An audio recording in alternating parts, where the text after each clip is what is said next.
His vision is based on movement.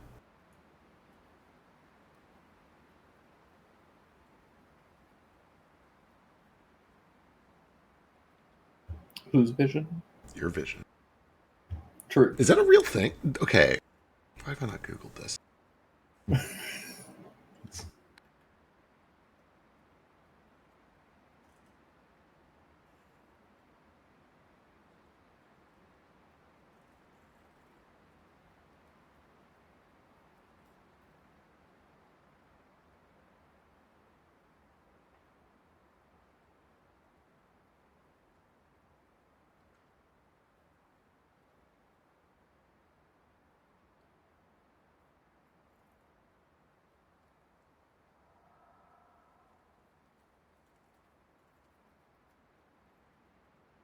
Are you wondering if vision based on movement is a real thing? Yeah, well, I'm googling if how do I put it? Obviously, like vision that infers data from movement is a huge thing. I'm trying to figure out if there's anything that is literally blind to things that aren't moving, because that sounds ridiculous. That sounds like it can't be real.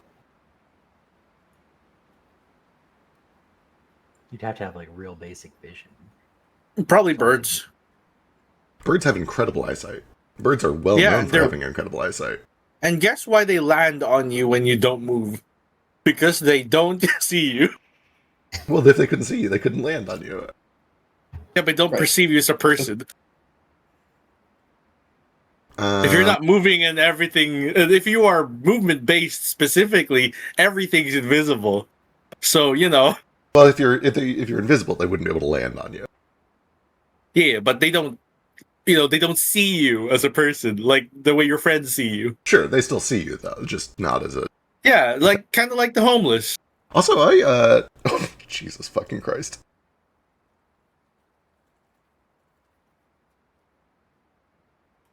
There's a baby seagull at work today, and I just cleaned all the windows, and all it does is walk into them. I'm trying to herd it. Literally, it cannot see glass. Cannot see glass. A cursor And Google. Or go ahead. No, just it bothers me how stupid animals actually are. Oh yeah. When they walk in the same direction and can't move, I'm like, at least go a different direction. I'm trying to herd you somewhere safe. To their credit, we did go out of our way to invent a special magical material that is perfectly translucent but hard as a rock. So that is kind of on us. And you think of how many of them who have dived to it, Darwinism evolved to see different. Cursory Google suggests that there's no evidence of anything that is truly blind to things that aren't moving. At least not in the first 5 or 6 pages of Google results. I think they made this shit up. I think this movie from Hollywood lied to me. I think people who are high out of their minds can't see people who aren't moving.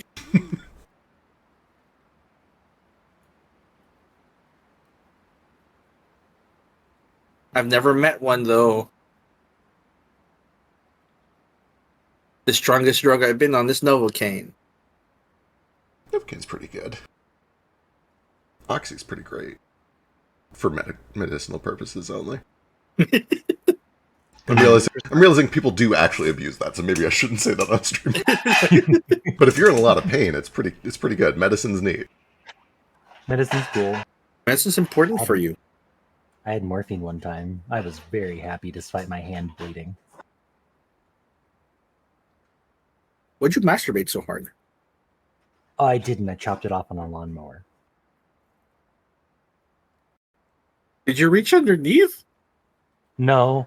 I wasn't paying attention to where I was going because I was listening to music on my iPod Nano. Hit a gas meter and flew off the lawnmower. It wasn't even the blade that got me. It was the fender of the lawnmower for some reason. Yeah. It cut off 2 fingertips. Gee. Yeah. And when I got to the prompt care people, they're like, oh, here's some morphine. And I didn't know what that was because I was in fifth grade or middle school or something. I don't remember when it was. But then I did not care about anything else for the remainder of ever. And I apparently sang the Bean song and asked the ambulance driver for the phone number. Was that when you really came out? No, I was a woman. I was lying to myself. Oh.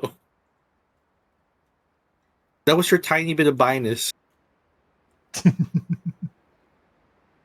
Maybe it was a really strong woman, you know? Everyone loves a strong woman. At the time, she probably seemed strong because she was like, you know. Picking you up off the ground or something. Yeah. No. Yeah. Providing you comfort and saying, you're gonna be okay, sir. Don't worry. You know what? When you're in pain, that feels nice. To have a professional who knows what they're doing make you feel safe. I didn't get an erection when the guy who circumcised me was like, you're gonna be okay.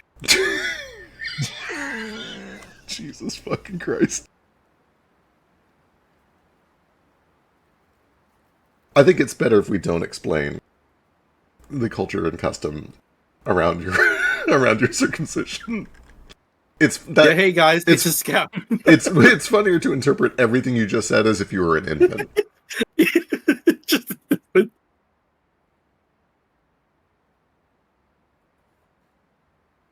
hey guys, don't let them touch your willy.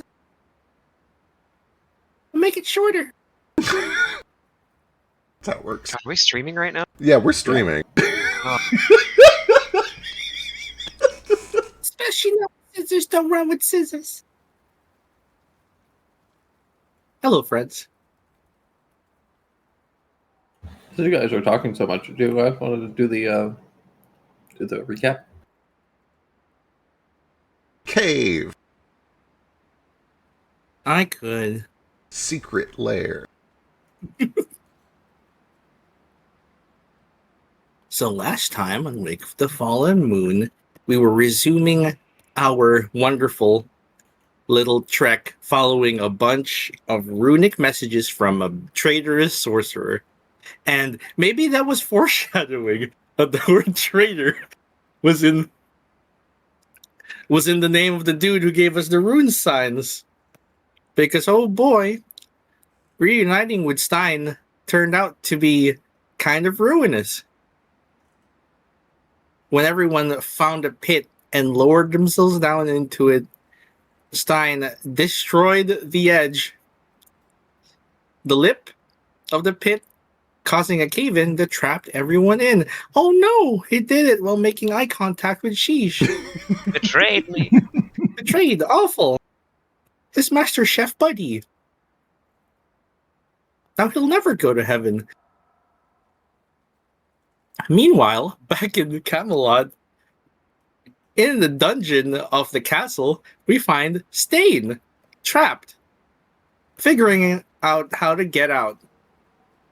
Kind of kicking himself a little. Until he was visited by no one else than Lady Eriko. Honestly, thought it was a fever dream at first, but, you know, when you're shocked, anything could happen. And then she opened her eyes and got hotter.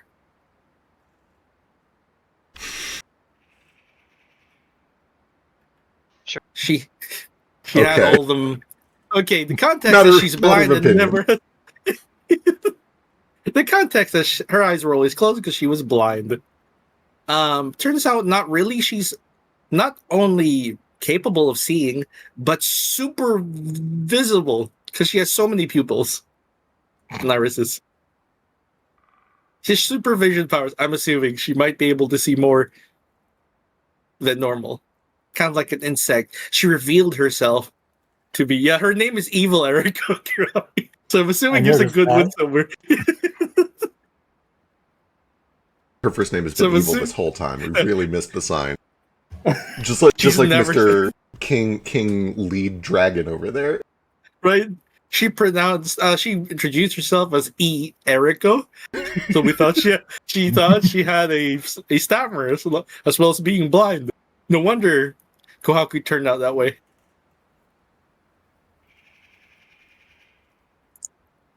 She revealed her machinations. Is it machinations or machinations? I've heard both. I always say machinations. I don't actually know if that's right though. Yeah, I've heard both. I've always said machinations. Do you The think internet. she's the one who told Kohaku if he masturbated too much, he'd go blind? Oh my god. Maybe? I don't know if that's a thing they do. Okay, apparently it's American versus British. Americans say machinations. Okay, makes sense. Oh yeah, now that you mentioned it, I've heard people with English accents say machinations.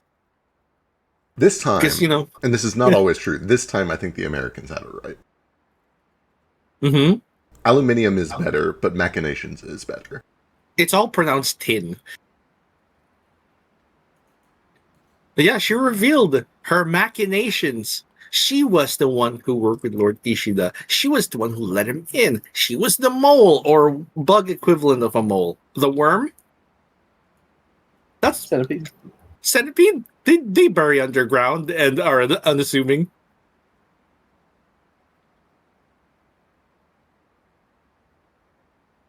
You find them in your sink and you kill them And immediately. because she was, I'm certain Stain was gonna die. We don't have them, Ireland. There are no bugs here. Just flies sometimes. Yeah, she also started gloating because she was pretty sure Stain was gonna get executed. And honestly, Stain's pretty sure he's gonna get executed too.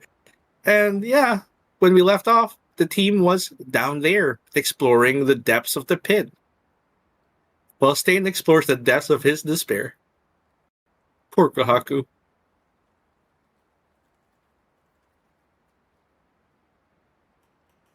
I think that's it. No, it was a little bit more. Also, Merlin. Oh, there's more. Oh yeah, they met But the whole Merlin. secret lair, yeah. A whole secret lair, and he was just like, "Oh hey guys,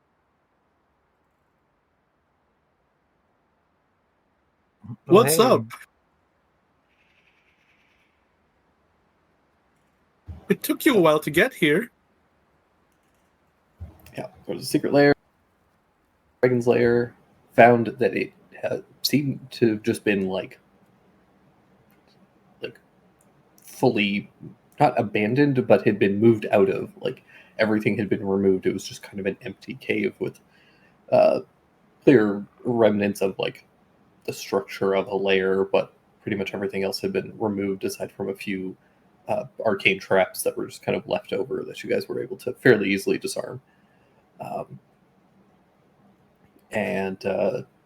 Yeah, eventually you found, following some footprints and doing a little bit of tracking by Nara, you guys found a glyph with a couple of messages as well as a coin. Placed the coin on this glyph and were all teleported to a tower where you found yourselves seated across from a large crow-like avian who all recognized as Merlin, who you had met previously. Just kind of in passing at the time. It's kind of that meme, like the from The Simpsons, where that guy was like, "Please don't tell anyone I live like this in the cave alone."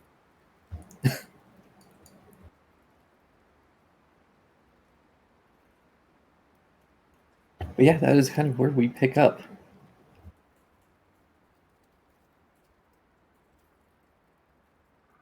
I think we'll start with a lot of you talking with Merlin. Let's just get right on into it. Hell yeah. You guys are standing in a really nice, what appears to be like a little study, circular room, bookshelves lining it, a couple of large, really opulent sofas and chairs, all very well maintained. A few portraits and pictures of like paintings are hung on the wall with very nice frames. There's a fireplace where it's a crackling fire. The place is warm and comfortable. A large plush rug sits underneath your feet.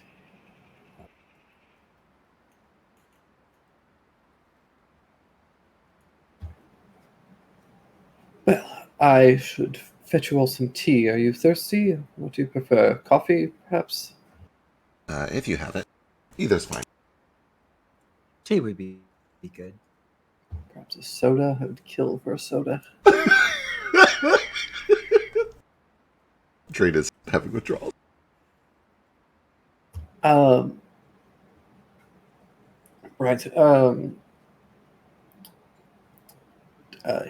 Yeah, we'll go and head out. Taps on one of the bookshelves, which slides open, revealing kind of like a secret door. He steps out for a moment.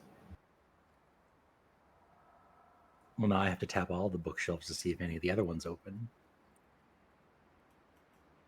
Yeah, go around just tapping on all the bookshelves. Yep. Uh, The way to activate them, but Yeah, you take a moment and just go around the room. None of the other bookshelves seem to open that way. dang. Still cool, but dang.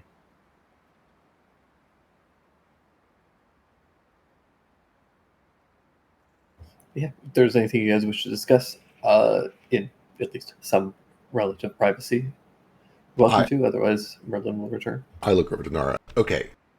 Fill me in. Who's this guy? Do we trust him? Is he good? Is he on our side? What do we tell him? Should we tell him everything? I don't know how I feel because he works under Uther. Understood. Okay, got it. I will follow your lead on what we do and don't tell him then.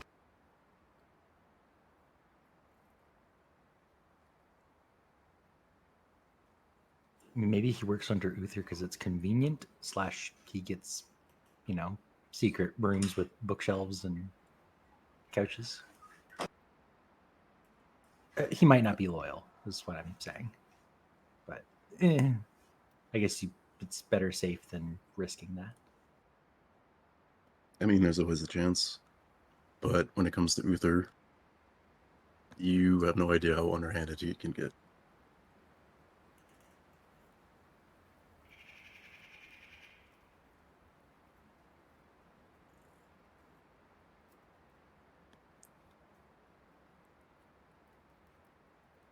Well, then I suppose caution's probably better than not. Do you know? He's a wizard, right? Is he a powerful wizard?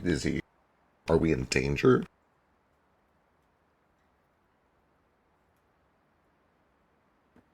If I remember correctly, he's the mage of the court.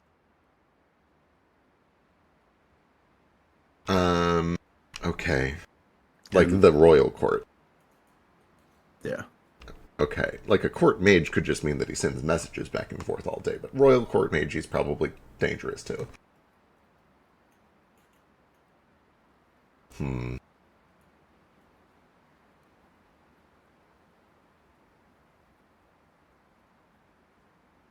Hopefully he's on our side. That would make things easier.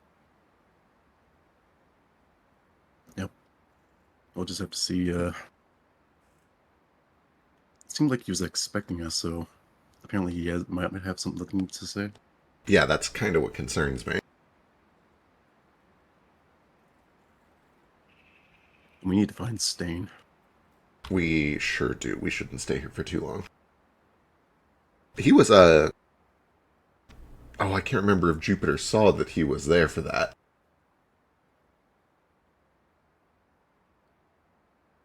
For what? For all the stain stuff at the arena.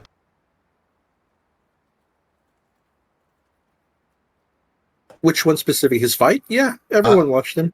Not just the fight, but no, sorry.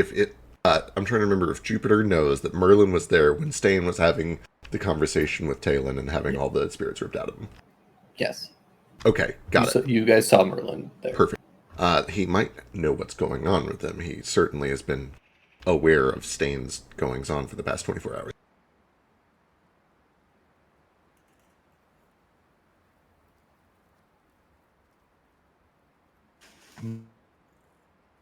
Yeah. Hopefully he might hold answers. Be willing to talk about if it's magic related.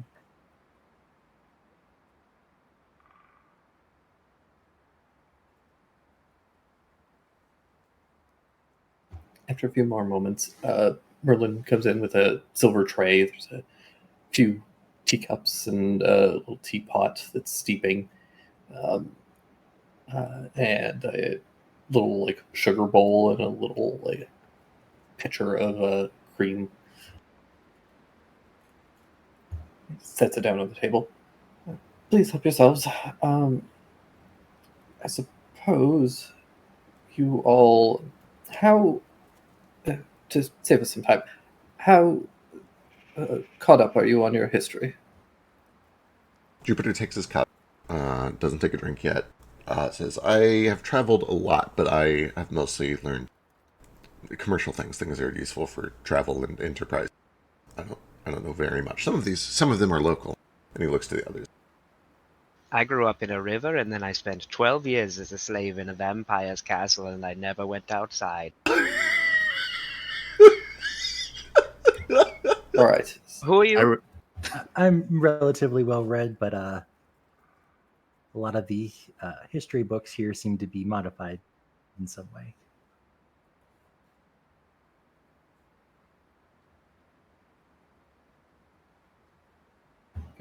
Looks to Nara. Read a lot of books and classes as a kid, but I can never retain much of it. I can't remember much. A history lesson then. Kwaku will say, I have thoughts. And then True. and then he goes off to the bathroom.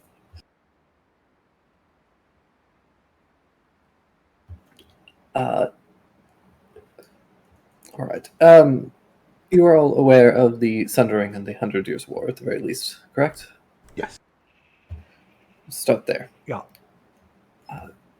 After the Sundering occurred, the population here in Camelot and the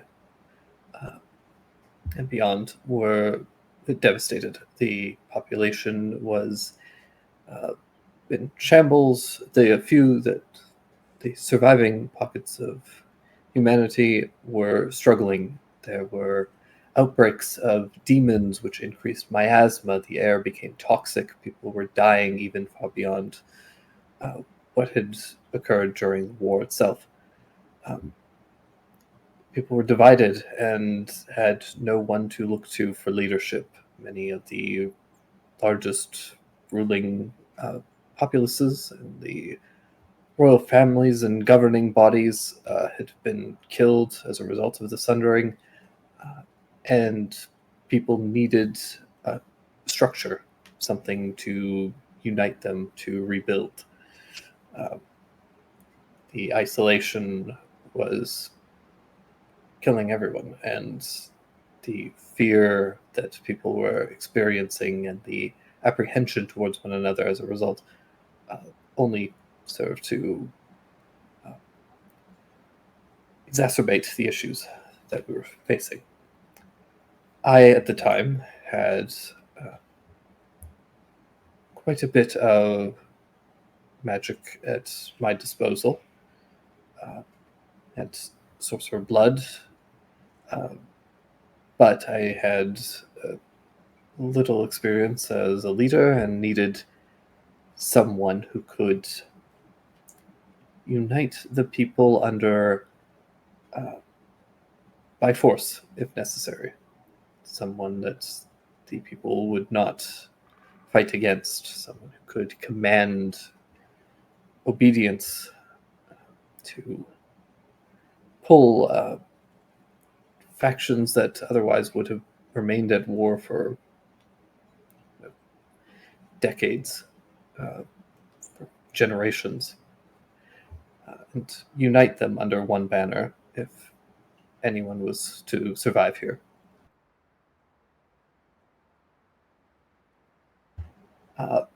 At the time, there were very limited options, and so I went to Morventh, the Red Tyrant, a dragon who had abstained himself from the war, choosing to instead remain a independent party, unaffiliated with the desires or interests of the Nightmares or any of the other surviving dragons at the time. He was able to. I was able to convince him to aid me in this. He wanted power, and I was able to give him a name, the title, and together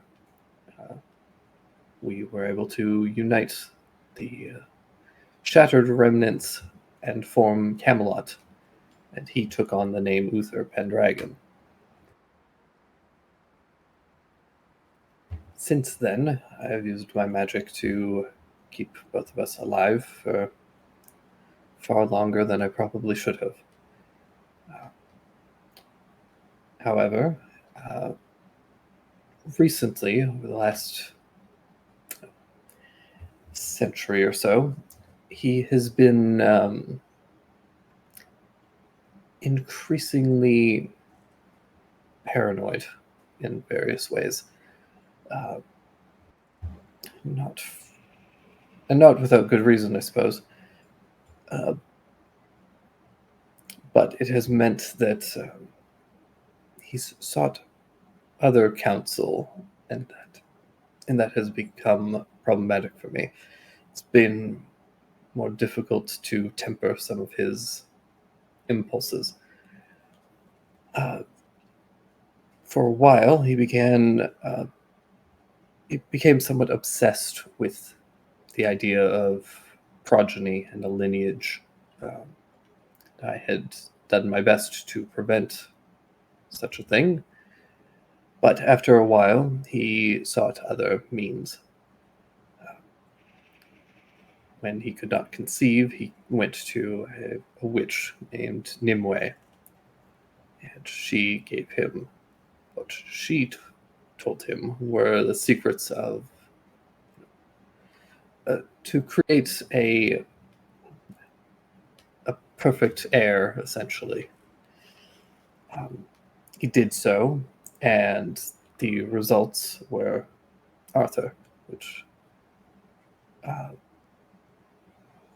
had its own problems and difficulties. Uther was not thrilled by the results, and in a fit of rage, he stole an artifact from a temple down to the south and used it to seal Nimue. Do I know the name Nimue? Possibly. Give me a history check.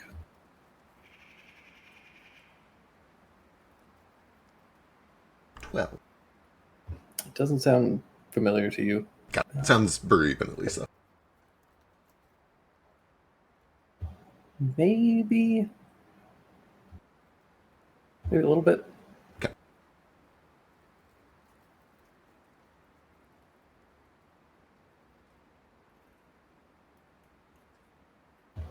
However, the problem that occurred was that when he sealed her, he essentially made a contract with that sword.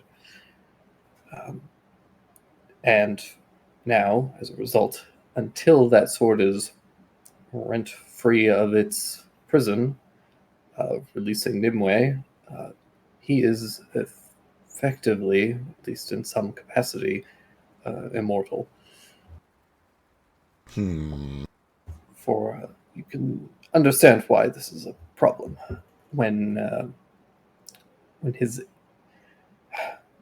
as a dragon he was already quite long lived. Anything that I was doing was simply I was slowing his aging process, and if you know anything about dragons, that was keeping him weaker at the time, which was important. But now, for the last 2 decades now, he has been unhindered by my magic and is growing stronger by the day. And will continue to do so as long as that sword is there.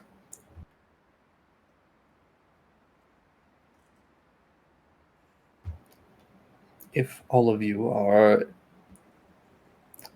as I assume you were, looking for a way to end Uther, end Uther's reign at least, then I will need your assistance in finding a way to rip the sword free from its stony prison. I assume there's magic involved. It's not as easy as just blowing up the stone. Yes, unfortunately. Well, the stone could theoretically be moved. It would be a large feat, and it wouldn't break the seal itself. Essentially, the sword can only be pulled free by the one true king, which is a wonderfully vague term and set of parameters. I don't know a ton. Just king by birthright, by blood? That's the problem, is that we have no idea. The contract that Uther made was with the sword itself, so we're essentially trying to figure out what a sword thinks is a true king. I see. So your guess is as good as mine. Does the sword have a Can I name? ask my sword what it thinks a true king is? Yeah, nice. Sure. Yeah, do you pull out Clarent? Yeah, I'll pull out Clarent and ask. Get some perspective. I mean, I'm sure not all swords think the same, but could be a lead.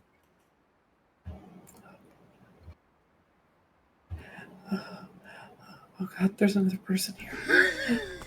Oh, did you have a room I could talk to my sword alone? I swear that's not some weird joke. I just he's shy. And Sure.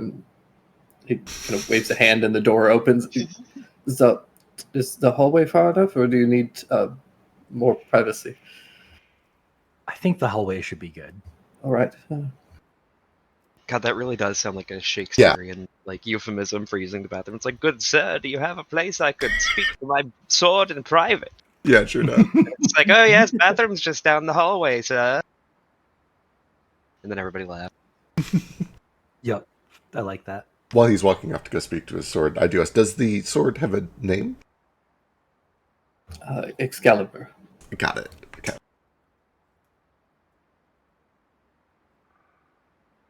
Hey, Clarent. I think we're alone now. Can we talk? Oh, good. Oh, sorry. I didn't expect there to be so many people when you pulled me out. That's okay. I understand. Fuck. It can be embarrassing with that many people around. I understand. It's okay. But I wanted to ask you, what do you think a true king is? Do you know what a king is to begin with? I'm assuming you do. Well, yeah, I'm not that ignorant. I wasn't sure what they taught you at sword school, so. I've been around. So for me, I guess it would have been like somebody that's got a lot of wealth and who the people are devoted to, like the people of the nation. Okay. They're probably pretty corrupt. It's probably a pretty bad idea to have them in charge because, power corrupts absolutely. And anyone that would be a good king is only going to be a good king for, a little while until the power goes to their head, and then all hell is going to break loose, and people are going to start to suffer, and they're going to be taxed into the ground until they can't afford health care, and they're going to just start to suffer and die on the streets. Although the king gets wealthier and wealthier and wealthier and wealthier and just laughs because he doesn't see the pain and suffering that he's causing. He just gets to sit up in his tower with all his wenches and whores and amass his wealth and jerk off with it or whatever. I don't know. What do you do with all that money? What's the point? What else can you buy? What do you buy when you have everything? Maybe he came for like 4 years.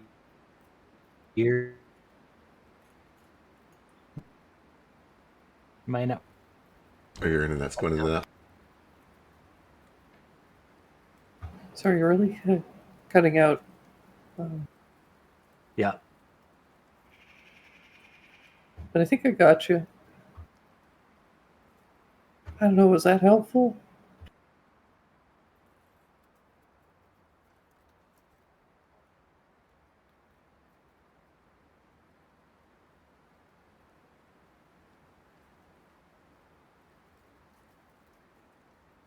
And I think my voice is working again. Yeah, that was rather insightful, if not a bit bleak.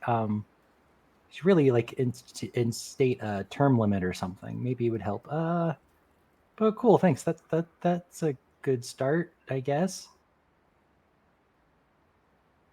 Well, for most kings or a lot of them, it's just like their lifespan. But when you're an immortal dragon, that's kind of a problem. It's that the system starts to really break down when you live hundreds of years.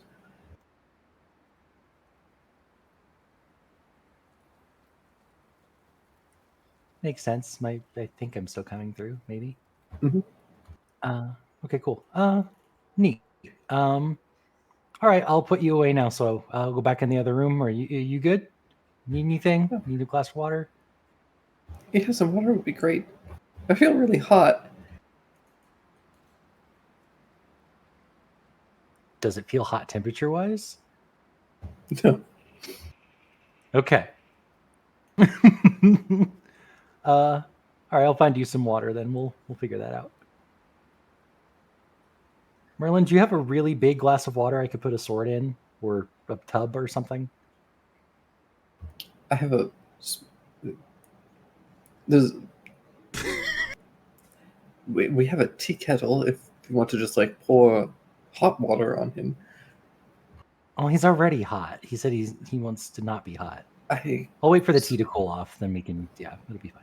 All right. I could fetch you some cold water if you want. I can make water cold. All right. If we have water here. I probably can too. Fucking wizard! I just don't feel like looking at my book. I can like pull some water out of my water skin and make him an ice sheath. Freeze it around him. Oh, that'd be cool. Okay. I could use some Chill water. out Feels over here hot. in the corner. Freezes him. I don't know if this is good for swords, but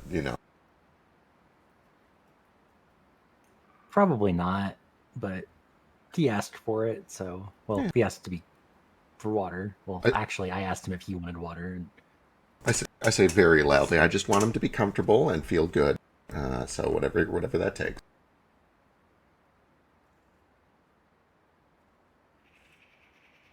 Okay.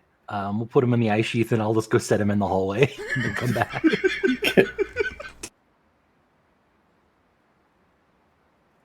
So he had some pretty bleak outlooks on what a true king is. He seems to think that, all kings are going to go mad with power, especially if they live as long as Uther has.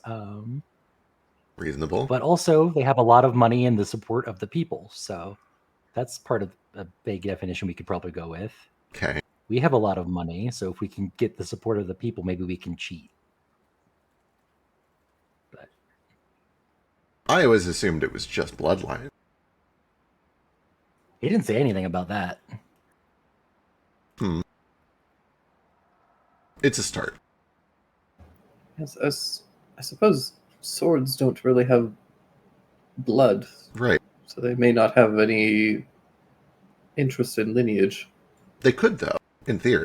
They could, very much. Perhaps sort of like how a certain set of swords are all made by one blacksmith. It's their kind of lineage. Yeah. Or also like literally using blood as the carbon source. Also true. That'd be or the iron source, actually. You can get almost all the ingredients in a sword from blood. Yes, there are many witches and sorcerers that do so.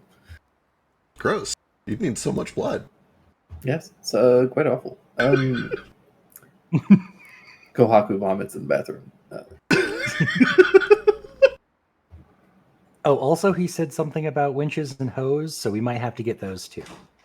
Well, any excuse. Yeah.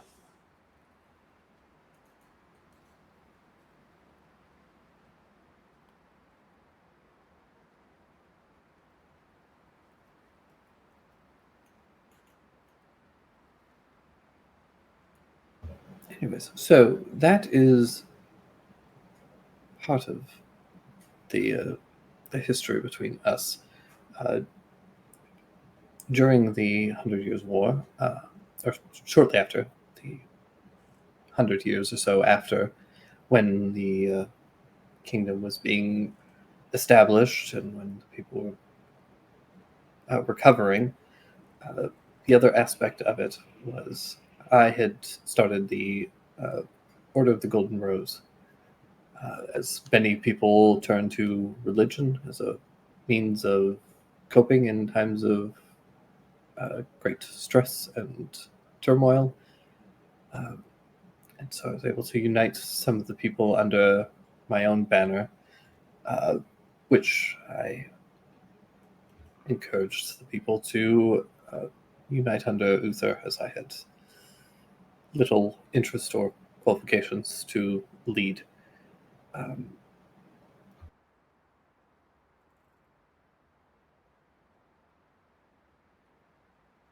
And since then, I have been Uther's advisor and something of a confidant for quite some time.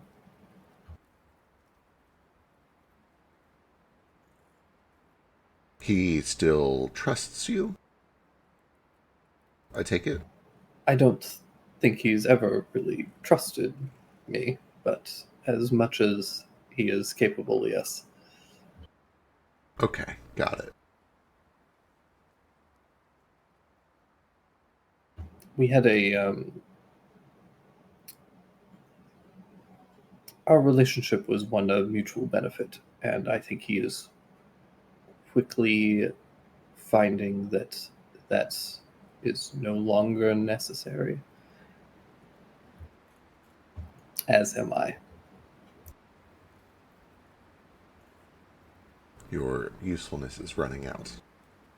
Yes, and his ran out quite some time ago, I believe. But it's a difficult, it's a problematic situation because currently the people are united under Uther. They, whether they like him or not, he is the king, and there really isn't anyone else that the people flock to other than to some degree Arthur, but I question whether or not that would be a good change of leadership, at least at this time.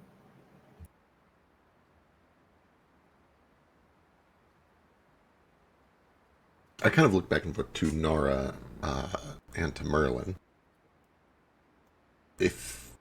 Do you have candidates? Is there anybody that you would want to see in charge? I don't, and that's part of the problem. You see, it's not just a simple matter of assassinating Uther, because then there's a power vacuum. There would be an uproar. People would tear themselves apart trying to find a new leader, as we are seeing in Tariku at the moment.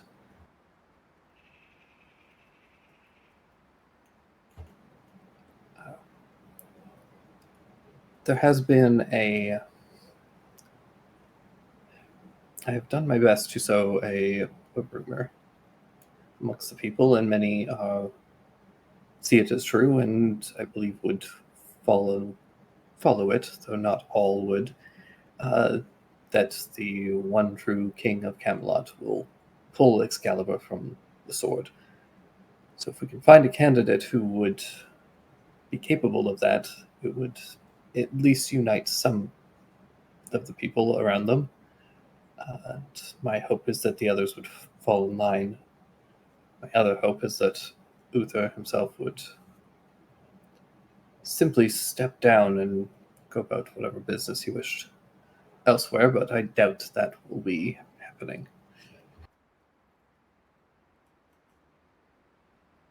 Yeah, it's a little wishful thinking there. This is his norm. I don't think he'd be willing to step out of it. But that's just a guess No. based on what I've heard about him. He's gotten quite comfortable.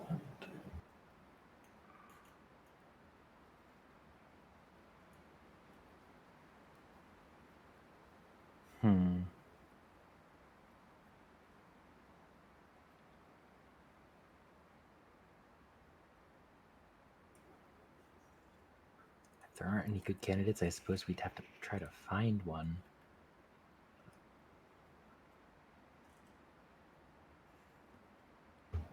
Yes, I've been rambling for some time. Do you have any questions? Or are you at in this? I kind of repeat the question to Nara specifically. Is there anyone that you would want to see in charge when this is all said and done?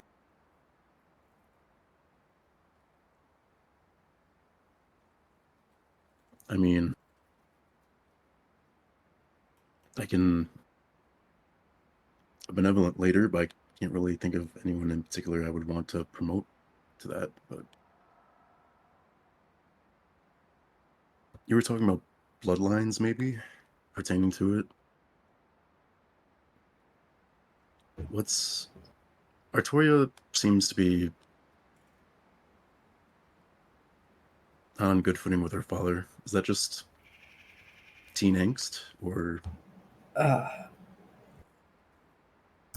No, they are the main.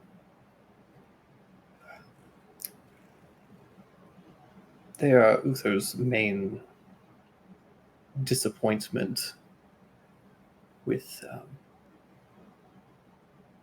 the ritual that he performed.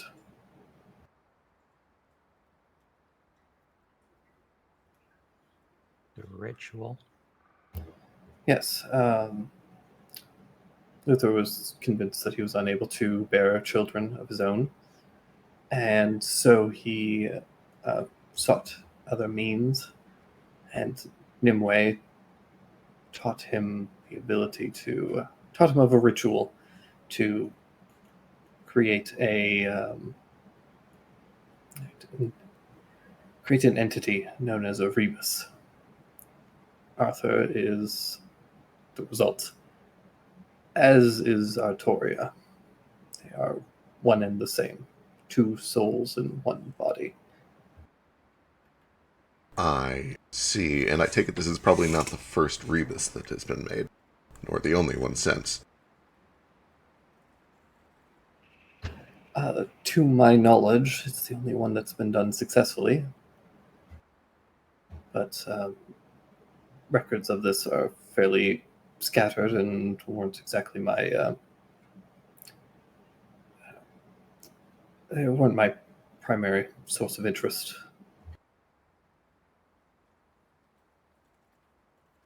I shoot Kohaku a knowing look through the wall into the bathroom. He screams internally. Yeah. Well, it seems to me the first order of business here is finding out what makes a true king who would be able to pull this sword from the stone. And I don't think that there's going to be a better source to get that information than from the sword itself. Do you know where it's located?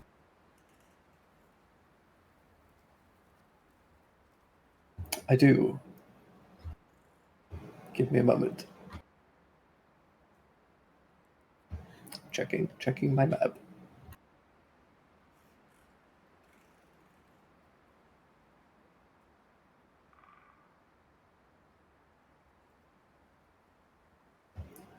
You know what? I'll be right back. Discuss amongst yourselves for a moment. And he exits the room. Oh no, clear it. Oh well, it's just gonna be one person. It's fine. He trips over Clarence.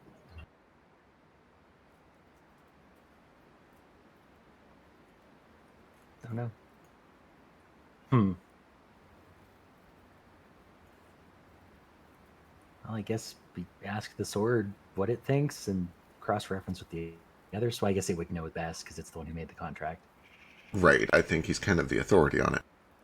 For what it's worth, I Yeah. also think that we can contact him without needing to go all the way to him, perhaps, but we'll see.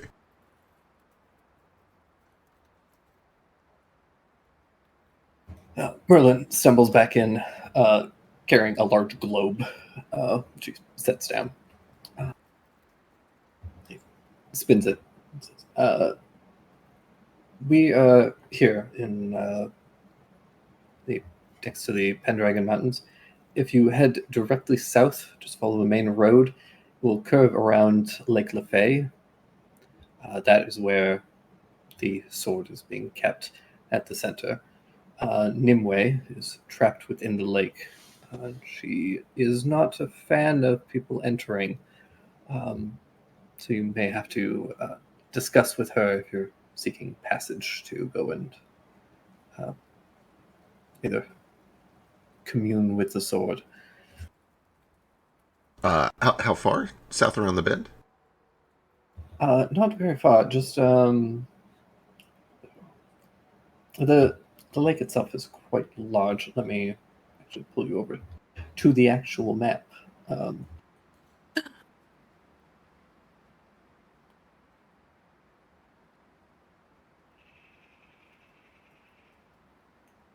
Literally, this lake here.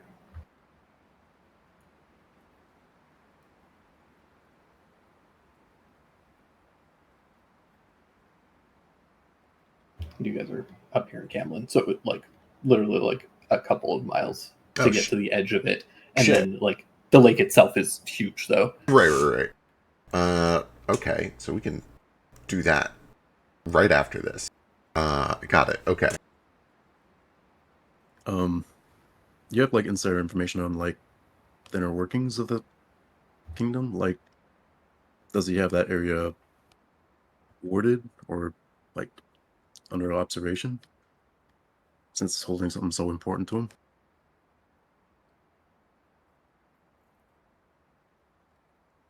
For the most part, no. There are regular guard patrols, but for the most part,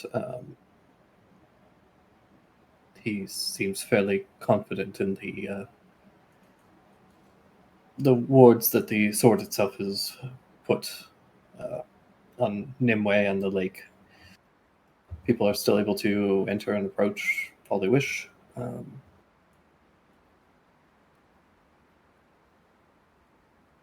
Nimue, on the other hand, can be prickly at times and has made the lake a bit of a home for herself in the meantime.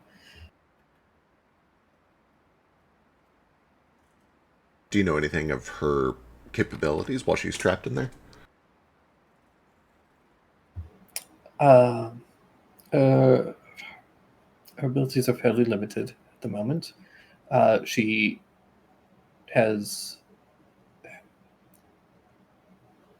can access her powers and abilities for the most part anywhere within the lake. So that is her domain.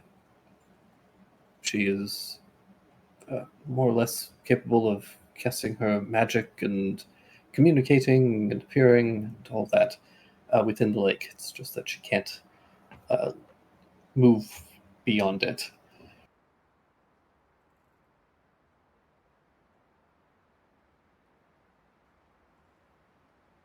So as long as you stay on the shore, she will be unable to harm you. You'll still be able to communicate with her. But if you enter the lake, then pray that you have her blessing to do so. I see. I take it she is a very powerful witch to have done all this? She is fairly powerful, yes. Do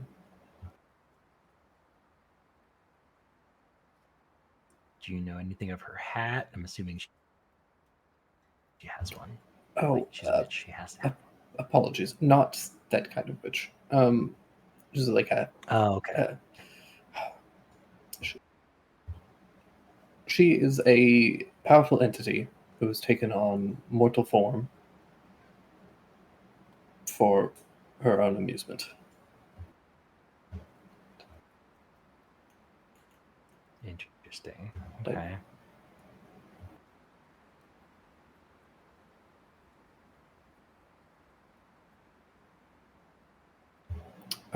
I should point this out. All of you currently, we're all here. You all teleported. You probably have no idea where you are. You're here. Oh, we moved quite a bit then. Got it. Yes. If you don't mind me asking, you were there not too long ago when our friend was having trouble with the spirits inside of him. Do you know what's become of him? I imagine he's been taken to the castle dungeons and will likely be held there until his either execution or possible trial. Though I would err to assume that he is just to be executed. Got it. Okay, so we have additional information and can use your informed conjecture. We traveled here with him. He rejoined with us unexpectedly, behaving a little strange, and then as we entered the cave, betrayed us by causing a rock slide. We assume that something has been done to his mind, or they have stolen his visage. Do you have any idea what that might be?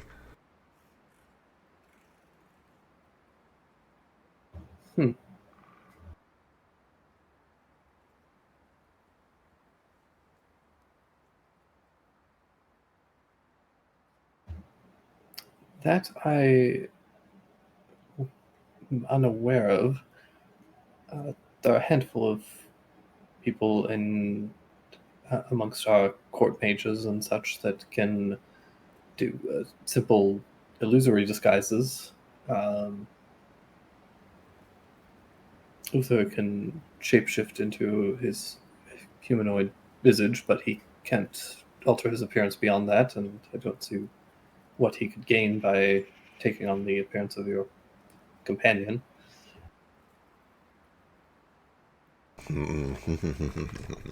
He still had the normal capabilities that he had, the ability to fight, the ability to manipulate chi.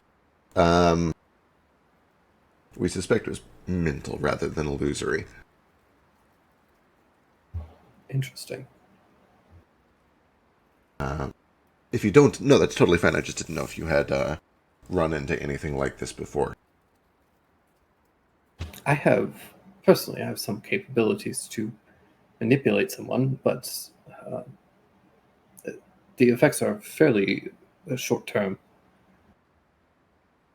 For only a few moments, a small blip in their reasoning. Certainly nothing that could have lasted for, must have taken you at least 2 days by foot, at least. Okay, straight. Yes, the longest term effect that I could put on somebody in that case would be potentially up to a day, but that effect is fairly innocuous. It's not enough to cause them to betray their friends and allies. Just enough to just soften someone to make them a little bit more persuasive.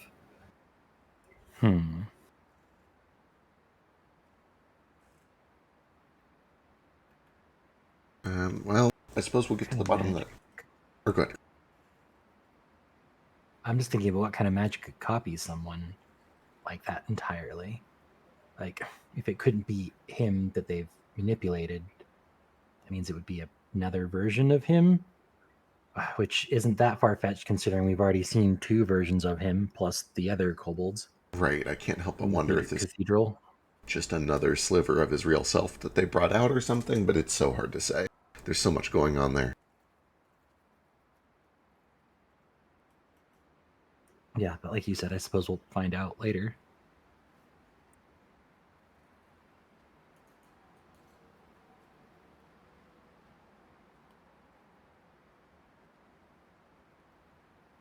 Do you think we could message him with a bird? I guess he couldn't send anything back. No, he can write. This So- one can write, right? I don't remember. I can never remember which one's which. So the last time that I did these tests, I tried to send to Stain specifically, both with a bird and with a dream, and neither worked. I think the next step is to contact Stein in the same ways and see if it really goes to him or not. And if they also fail, then I don't know what we make of this doppelganger, other than that it isn't really either of them. But if it does go to Small him... note. You solved this last time with a roll. You think he's in anti-magic place because you've seen a prison with it. Right. Yeah. Right. Okay. Basically think that I think the conclusion that you would come to is that the results that you've gotten from these tests are inconclusive enough that a anti-magic area would be enough to disrupt them. Right. If that's where he is. Right. Which would explain why it didn't go to the fake one, because it's not actually him and that he's in prison still. So the next test, as I was saying, is we try to send to Stain, see if it goes to this one. If it does, we know that he's out. If it doesn't, we know that the real one is either dead or in an anti-magic field somewhere. Right. I mean Stein, right? Yes. Okay. Yes.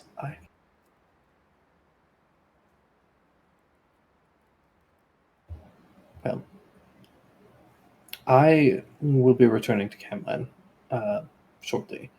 I can attempt to check on your friend. There's likely very little I can do as far as freeing them myself without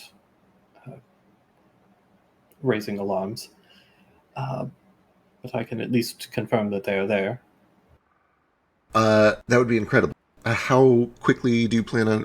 so I'll cut to the chase.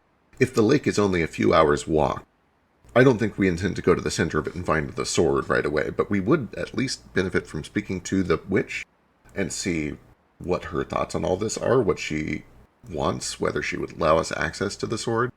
What I'm getting at is, if you wouldn't mind, could we do that and then you take us with you to Camlan? I would be... It wasn't my intent to travel that way, but I could teleport. Could teleport all of you.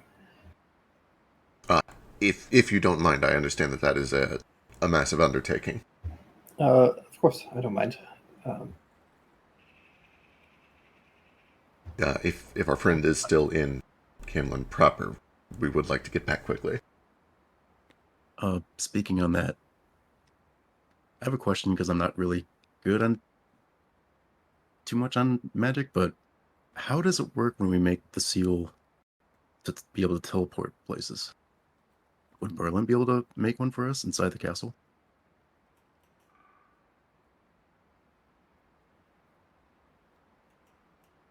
Oh, yeah, theoretically, he could. If you gave him the chalk, you could absolutely theoretically make a door for you. The one problem with it is that in order to move between the doors, you need to have to know the location that you're going to. So he would have to make the door and then either come back and describe it to you, or describe it to you accurately enough and then put it exactly where he had. Oh, right. Yeah. That is smart.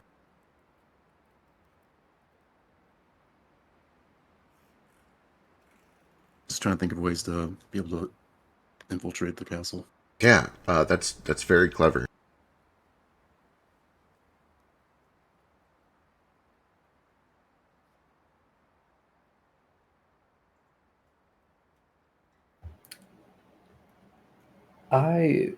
In my current position, I don't believe that I could do that comfortably. However, I could have that left with your companion's belongings, and should he happen to escape and gather his things, would find that chalk there.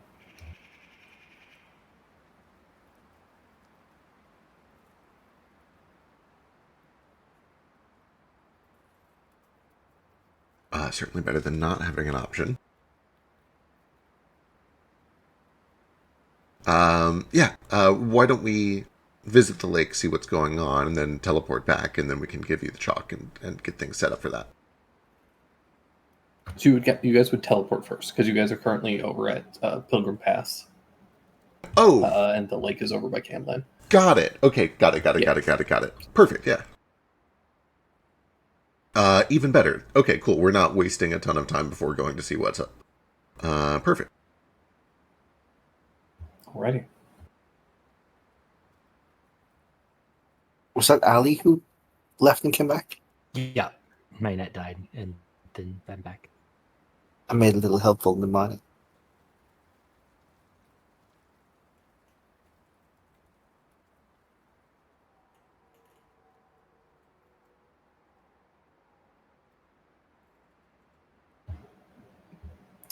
You guys. I can tell them apart. I always just forget which one can read and write because I think, oh, it's going to be the not terrible one that can read and write. Stein and is the other way around. illiterate That one's the because ignorance is bliss. yeah, okay. That's cute and sad. Yeah. He was made to not be able to learn because the world is a terrible place. Remember. But yeah, Merlin will actually let's as you guys are continuing your discussion here, Stain, who find yourselves in the bowels of the castle still, awaiting either execution or possibly some reprieve, maybe a trial.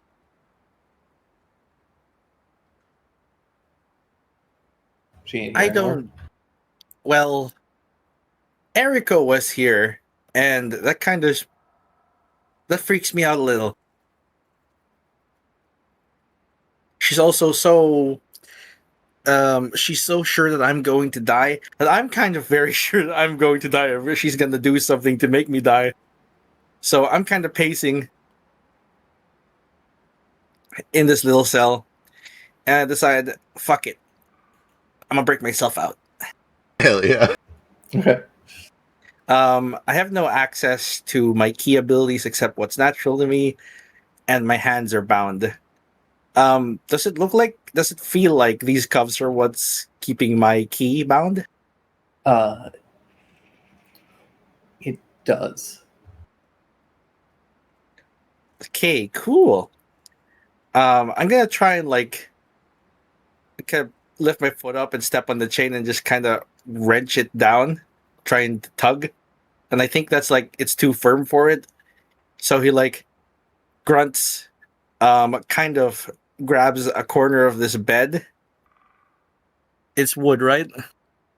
So it's essentially just like a wooden platform that is being held onto the wall with a chain. Yeah. Yeah. I'm gonna take just a corner of this bed, dig my kind of claws into it, and try to wrench free a kind of thick wooden stake splinter. Yep. This bed's fairly old. You're able to just kick off a chunky splinter. Yeah. And then I'm going to just kind of put that in my mouth and bite down on it. Take a deep breath and pull on the chain or step down on it and dislocate one of my thumbs in the process. Ugh. Okay. Give me a Constitution saving throw. Oh boy. He's like, you think you can hold me here? I'm the one who likes pain. Boy. 12. Wait, this is the old one. What the fuck? Hold on. This is not the correct one. I clicked the wrong sheet. Let me just get that roll then. That was an 8. No, it's correct. Nothing changed from my old sheet in this one.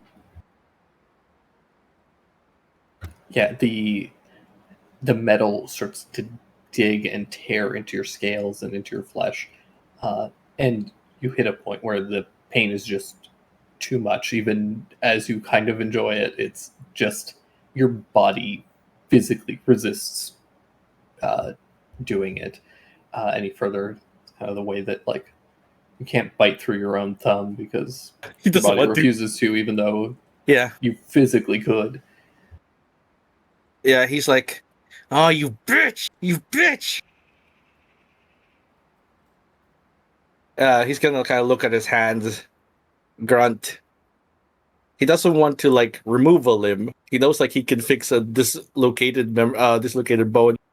So it's like, okay, right. He looks at the chain that's hanging the bed, and he's gonna kind of wedge his thumb in one of the links, run up the wall, and let gravity dislocate it himself.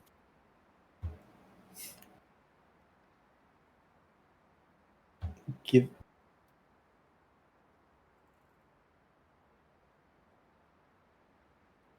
Give me, What? give me just a wisdom saving throw. Oh boy.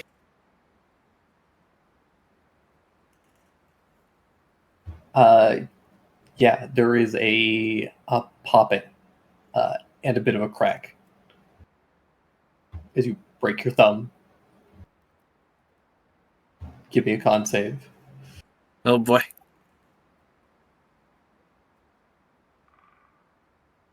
This is one lower. I forgot. I'm not wearing any of the magical gear. Right. Okay. You do manage to hold in a scream, but you bite the shit out of your tongue to do so. I got that one splinter in my mouth. How much damage do you take from this? I don't know. Dislocating your thumb cleanly. A bunch, I feel. Not enough to kill you. Does 12d8 sound right? You know, for a real person, it sounds right. I myself have a pain tolerance. It's not that high. Here, roll 2 of your hit die. Okay. This isn't lethal damage, but it's It's painful. ouchy. Uh, Roll die. appropriately, you take 14 points of damage, but you do manage to hold in a scream. You don't make a ton of noise. You do fall backwards and crack onto the bed, which makes a bit of a bang, but you don't scream or start howling out. I lay here for a bit and hope like no one comes in. And I am internally like swearing.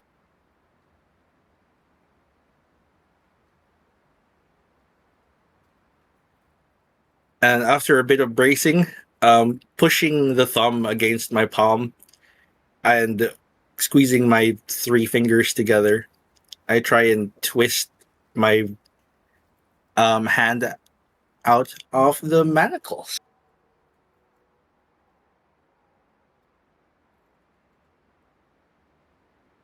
At least one of them. Yeah, it's painful. There's a bunch of blood pouring down your hand, but you manage to slip one of your wrists free of one of the manacles. Do the effects still work? They do still work. Okay. And a question as well. When I was in here, did my temp HP remain? Or did that disappear? How long does it last? Until long rest, I think. Oh, yeah, you still have it. Okay. Okay, cool. I have 4 temp HP left. Yeah, he's like huffing. And he feels no flow of ki still. And grumbles. So he like can't heal himself. He looks at the other thumb and is like, okay. I want to dislocate you this time. You hear a door open. Uh-oh. Damn it. You see a sliver of light cut down the hallway as someone get into starts to bed. approach. Get on the bed, hold on to the manacle chain with my hand and kind of put them behind my head. Like I'm just kind of casually laying in bed. Right. just kind of hide it. Yeah. Kind of Arms are wincing. crossed. Kind of crane my neck like, the fuck you want?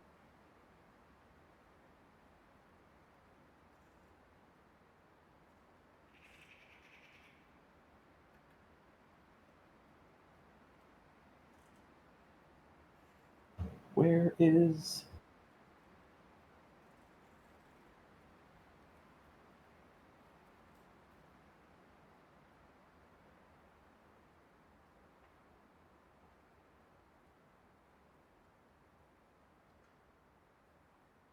Oh.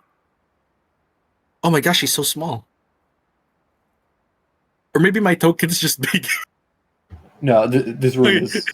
is. Tiny, yeah. Yeah, this room's actually tiny. It's a big-ish room still, I guess. Cell. Bigger than my Yeah, bedroom. 15 by 15. Yeah, it's big. We'll pretend it's smaller. Bear in mind, it's like. So this is double the usual scale, so it's actually like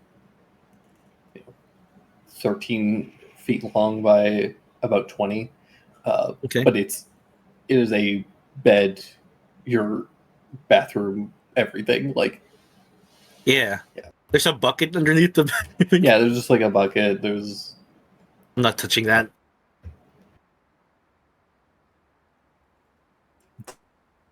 The studio apartment. Living the New York life. I love the image of like a 13 by 20 room with just a bed in the middle. It has that like very minimalist kind of monk lifestyle vibe to it. yeah. Just like, Mhm. like It's honestly bed it's in the warehouse. It's probably even smaller than that. But anyway, unimportant visitor. Oh, hey. hey,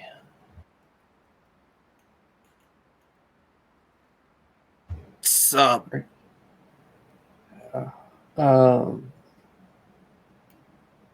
you hungry at all? How long has it been since I've been in here, I guess? It's been a night. And I didn't give me any... what time you of got, day? like, you got water and like a loaf of bread. I could use some meat. You're not a.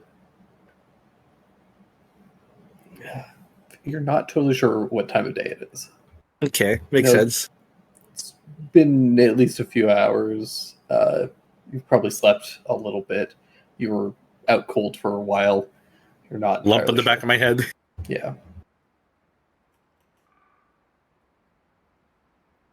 I'm good. Unless you got meat. I can get you some meat.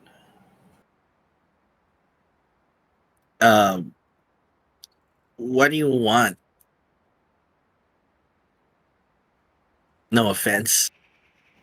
I don't know. It's,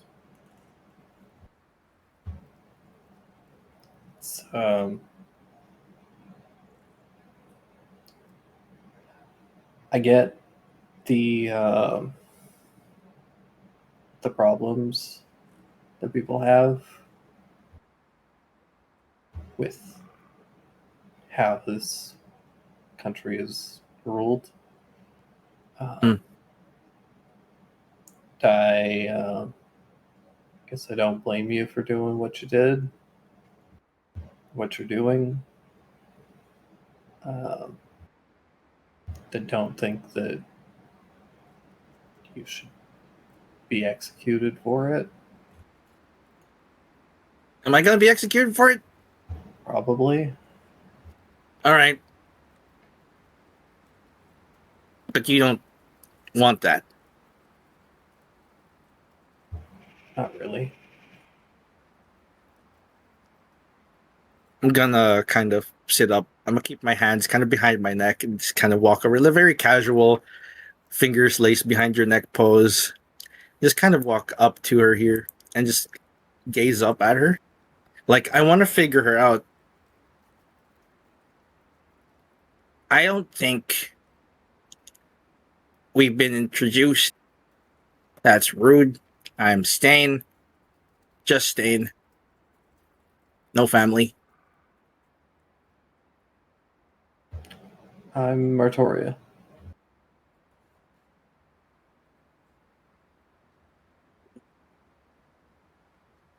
What do you do around here? Why was he mad at you?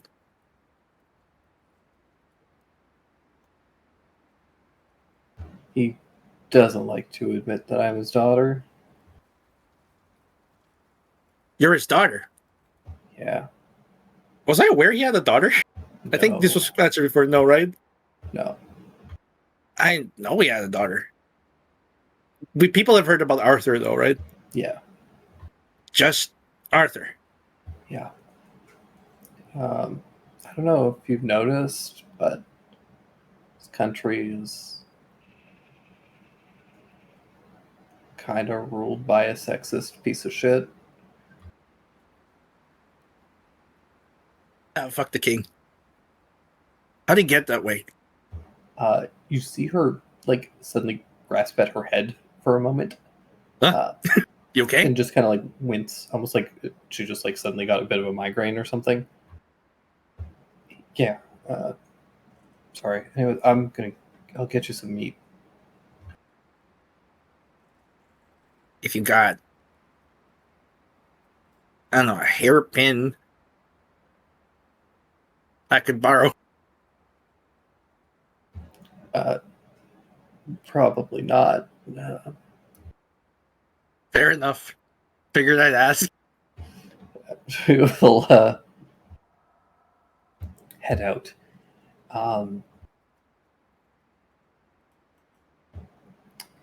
After a few minutes, she will come back with a wooden plate and a chunk of meat.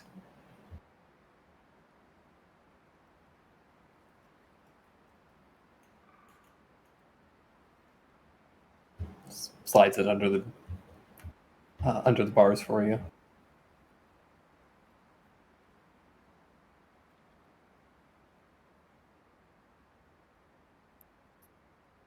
You're not like him.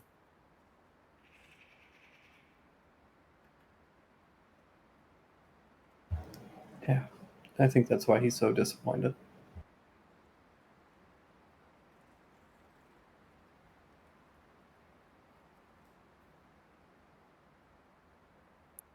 That you care.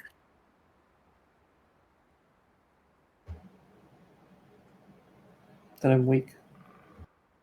You ain't weak. You were gonna win that if it wasn't against me. I'm just really good.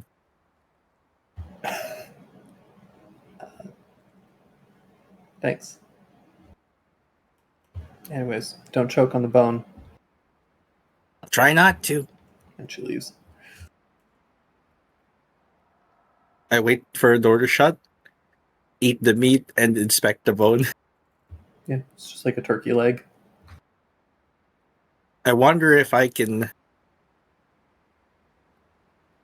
use it. Can I try to medicine check? Relocate my thumb in. You can. Back into the socket. Give me a medicine check. It's going to be high DC. Fair enough.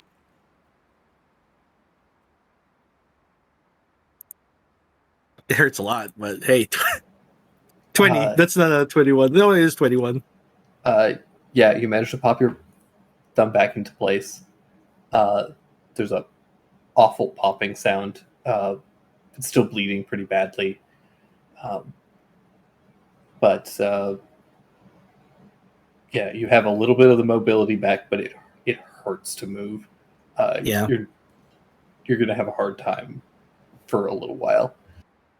Yeah, I kind of ripped this tunic they've given me up, and I use my teeth to help wrap it around where the wound injury is. Yeah. Just to staunch the bleeding. And then I'm going to see if I can use this turkey leg to pick the lock of the other one. Okay. Give me First, I need some kind of a crafting check. Oh, this is gonna be terrible. Here we go.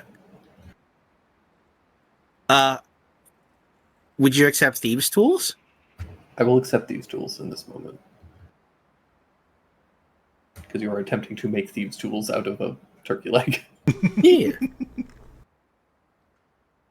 Yeah, you managed to. You have. You've kind of made a business out of cracking people's legs. You know how to break a bone. Hell yeah. You splinter the bone in just the right way to get a couple of little, essentially like toothpick size shards of this bone out. It's very delicate. You have a few pieces, you have a few attempts at this potentially, but anytime you fail to pick this lock, one of your picks is going to go. Yeah, fair enough. We're doing this Skyrim Also- style. I will say that you have 1d6 picks. Let So me give me a roll. d6. Oh boy, I could potentially just have one. Okay.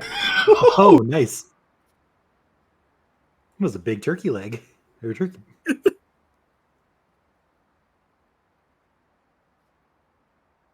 Yeah, you splinter it perfectly, get 6 decent sized little picks, and you're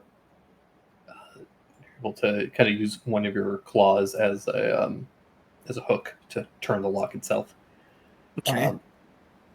So yeah, if you want, give me a thieves' tools check. He Here's could my first possibly fail attempt. 6 times. Watch me. 16. Ooh. First one cracks. Yeah. Oop. And I kind of turn it over and try and wiggle the cracked piece out. Yeah, The shake blow it it- out. That's one. I do another one.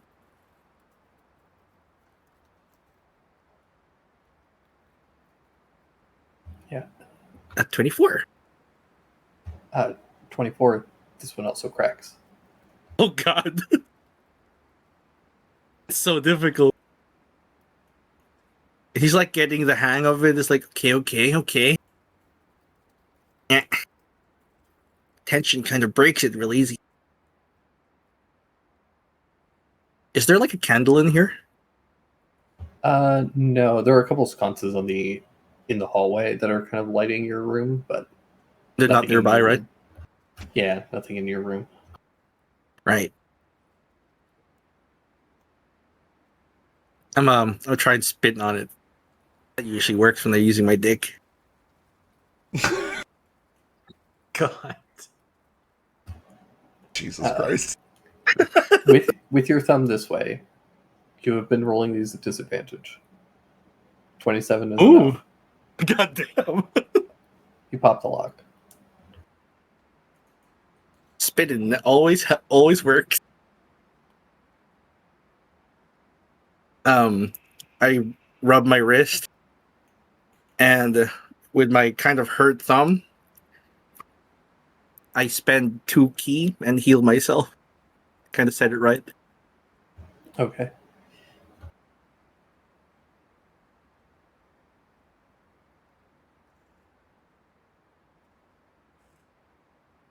Doesn't actually recover hit points because I'm not missing hit points. Yeah, you feel the bleeding kind of stop. Your muscles tense a little bit, and you feel that dull aching start to subside a little bit. Your blood flow starts to normalize. The feeling and sensation starts to return to your thumb. I have a miniature flashback when I'm training how to use my fists. I have Mug telling me to punch a rock over and over again until my knuckles bleed. He says the breaking of bones is not real. Microfractures happen. You heal them, your bones get stronger.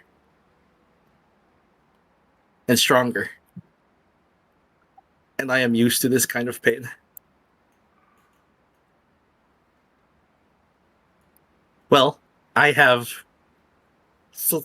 what, 4? Thieves little lockpicks left? Yeah. I think it's gonna be difficult to try and pick this one. It's on the other side. Probably. I'm gonna try anyway. I'm gonna listen for outside if anyone's coming by, and stick the tongue out the side of my mouth and just kind of chew on it in concentration. All right, give me another Thieves' Tool check. Nope. Yeah, you kind of fumble the first one, it snaps and falls to the ground. It's hard to do it when you can't see. He's doing his best to clear it out with his claws, using them like tweezers and pulling out the fragmented bits. Takes a breath, feels around with his claw for a bit, and then tries it again.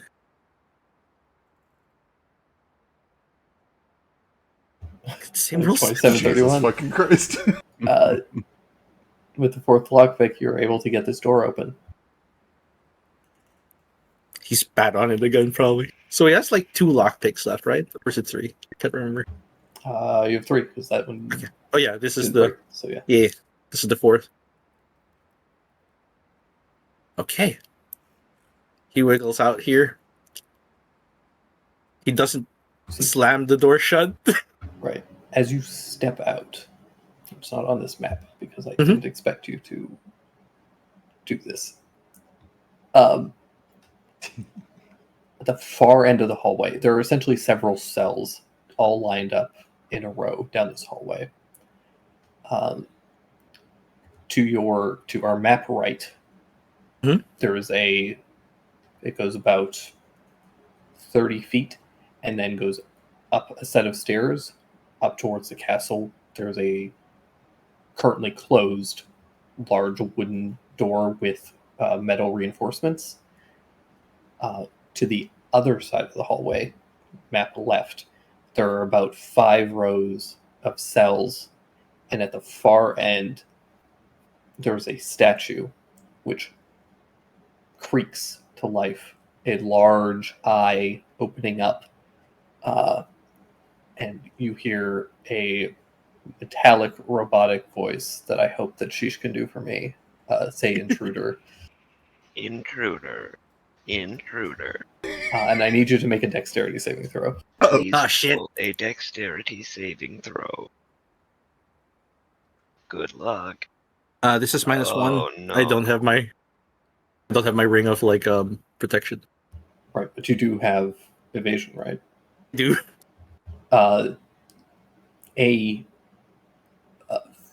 just Death Star laser fires across the room like the the fucking Legend of Zelda statues.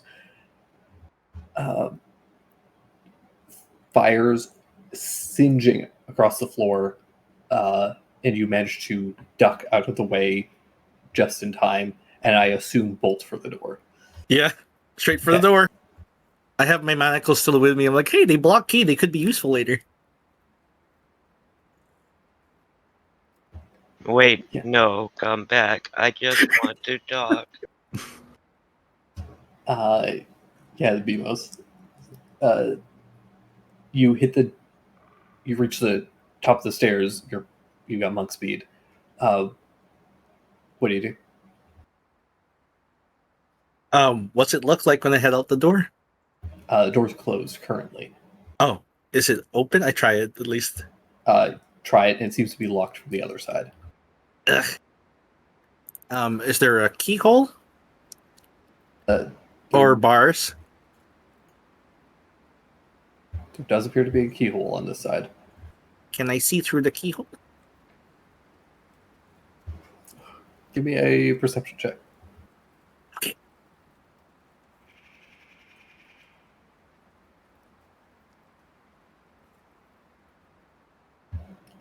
Yes, there is a. You can see essentially a stone chamber. There are a couple of there's a table with some wooden chairs. You can see that there are a couple of silhouettes of shadows moving. There do appear to be a handful of potentially guards who have heard the whoosh of the laser, and seem to be gathering up their weapons. Does this door open inward toward me Uh, or no, outward? it opens outward because you're at the top of the stairs. And the statue is turning to face me or something? No, the statue seems to be stationary. I'm going to, as quietly as I can, run up the wall on top of the door. And if there's rafters, use the manacles to kind of loop over, grab them, and just hang there. And hope they don't see me. That's dope, so sure. There could be rafters for that. Hell yeah. You hang up there. Give me a stealth check. They immediately see me. 19, huh?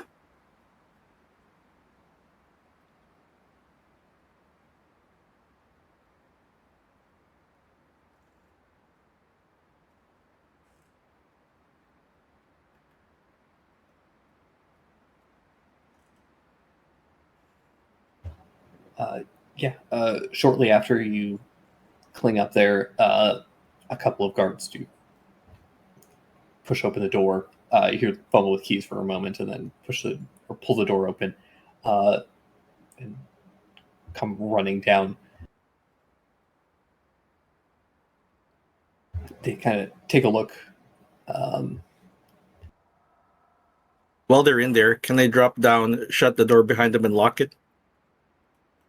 You can almost certainly try. I'm just going to roll a perception check for those guys first. Right, yeah. You can just look up directly immediately.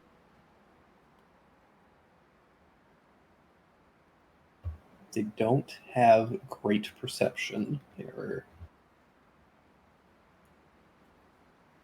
not really trackers. Okay. They run right past you.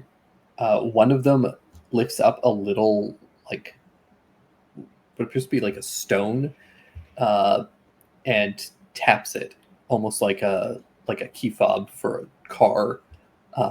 And you, I have no clue what that is. and you hear the statue go.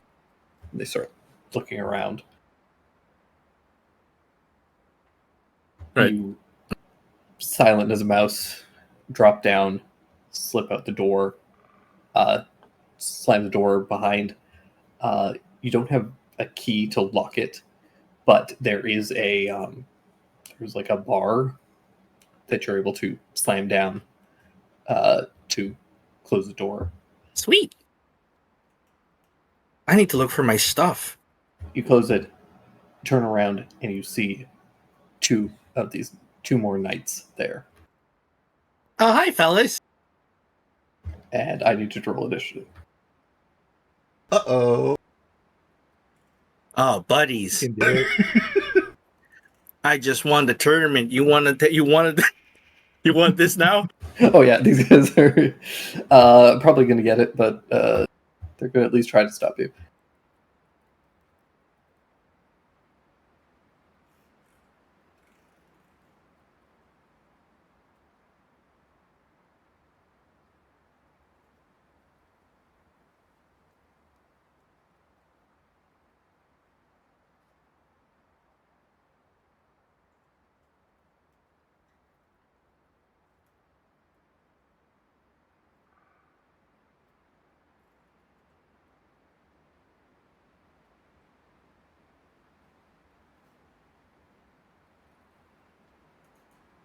We're doing some old school D&D shit here. Just going to draw a box. My favorite kind, as long as there's a box. We can theater the mind. My concern is I need to find my gear.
I don't know why I didn't expect you to just break out. Like, it was like, you have no key. You're basically a commoner. Surely you can't get out. It's risky. He's got expertise in sleight of hand, right? No, I don't. That's the weird thing. I was fully expecting to fail.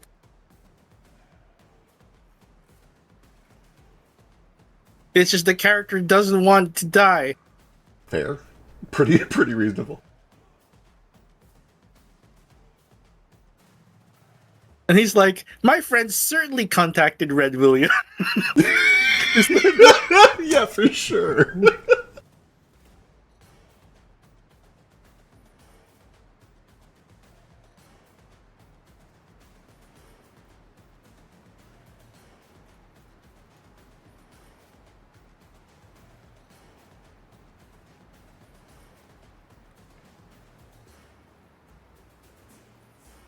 Woo!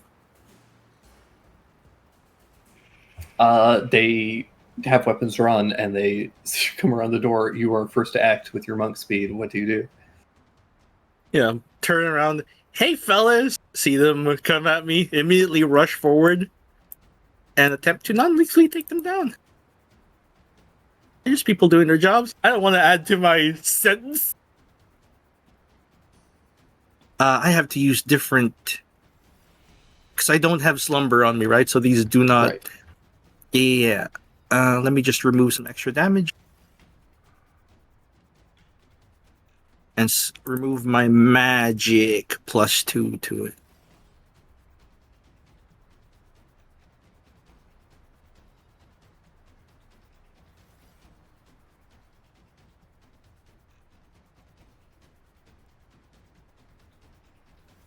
They took away my wrappings, I think. Did. Yeah. They basically just left you with you're in like a prison gown and that's about it. And I ripped it. 18 for 14. First attack. 18 misses. They got a shield. They do. A shield and a longsword. Oh no. Second attack misses. Then I'm gonna bonus attack. 29 will absolutely hit. Then I'm gonna circle around. Over here. Perfect. Will bring us to him. He's going to wheel around and take a couple of longsword strikes at you. Ejekyll! I hit. Let's see. 12 minus 4. So 19 to your real HP. Ow.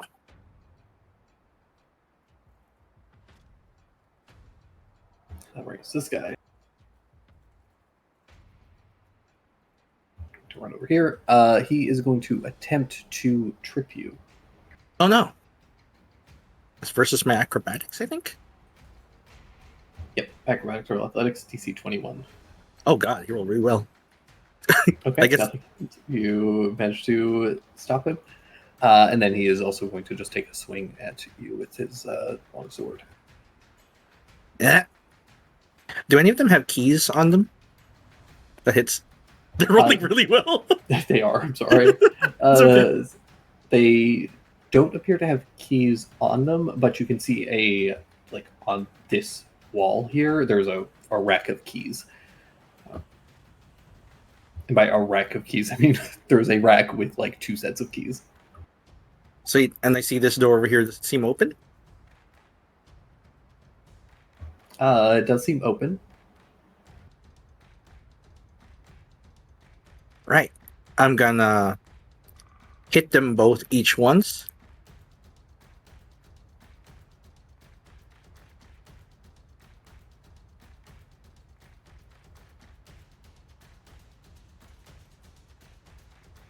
Yeah, both those hit. He's kind of gonna yank their arms, pulling himself up, and he's gonna do the splits, ringing their bells. allowing him to just kind of free disengage, or they don't get attack opportunities. And he grabs the keys. The Knight of Interaction. How many can I grab? Essentially, there are two rings, Rings? each with several keys on it. You imagine a set for the cells, and then Yeah. a set for potentially like other doors of the castle. Sweet. Can I use my second attack to just kind of grab one? Yeah. And then my item interaction to grab the other one Yeah, sure. and head out this door? Or like at least stand by? Yeah, you can absolutely get over to that door with both of the keys ready to take a leave. These That's me. two, bells still rung a little bit, are going to stumble forward. Oh, it's gonna suck. This guy's going to run. He's going to attempt to grapple you first. Oh, fair enough. Essentially, he's throwing down his shield and is going to go for a grab. Yeah. 12. And then he is going to try and just smack you. No, it misses, thankfully. This AC's guy, 21. They've just been rolling very well. this guy is going to do the same. Grapple. Grapple 13. Swing 14. But Okay. this time. Thank goodness. All right, think- that brings us to you. Is this door closable? Or is it open? It's currently closed, but doesn't appear to be locked, though. Okay. Can I just open it, shut it behind me, and then lock it? Yeah, theoretically. I think I'd trigger attacks of opportunity from both of them. Yeah. I do this. They will take 2 swings. Hit, miss. So, sorry, that should be 5. That's 5 fine. damage, and you, as they reach for you, they kind of like sword kind of catches your shin a little bit. Not Ow. really making you bleed, but it just kind of like catches you with the flat and will leave a bit of a bruise.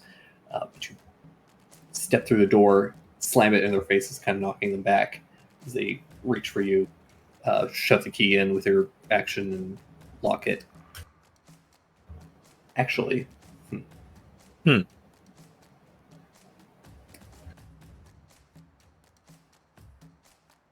going to need you to make a luck check to make sure that you use the right key, Right. because there are several. A D20 or D100?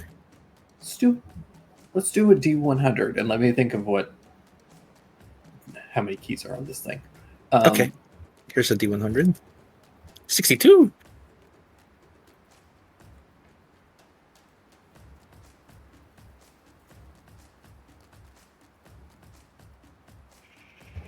Uh, 62 is probably not enough, regardless of how many keys there are. Yeah. Fair enough. Fumbling with it like, oh, darn it.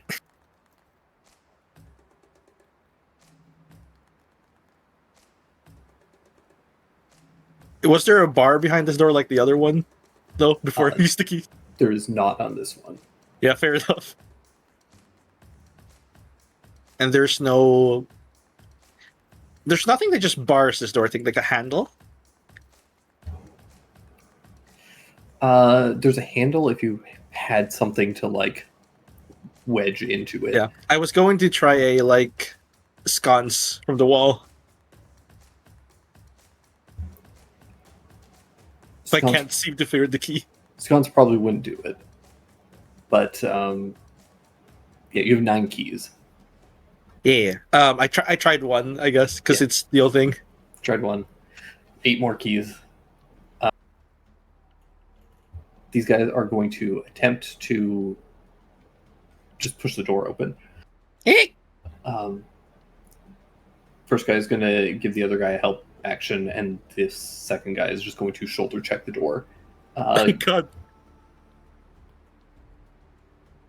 Yes, advantage. I roll regular athletics. Yep. Oof, I cannot beat it. The maximum I could get is a 19. Yeah, he manages to slam the door open, and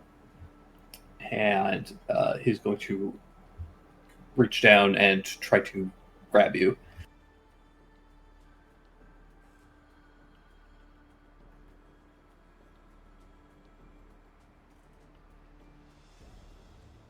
Rolling dice. 18.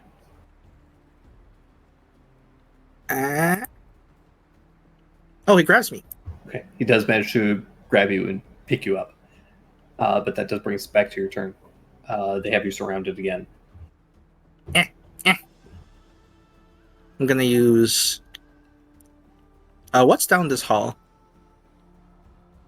You are currently in an area that seems to be a little bit more like refined and nicely kept. It seems to be an actual like lived in hallway. There's a like wood flooring, nice paneling,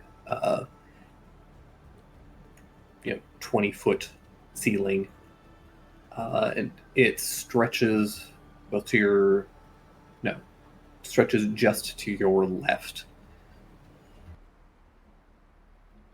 I'm gonna bonus action teleport out of the grass.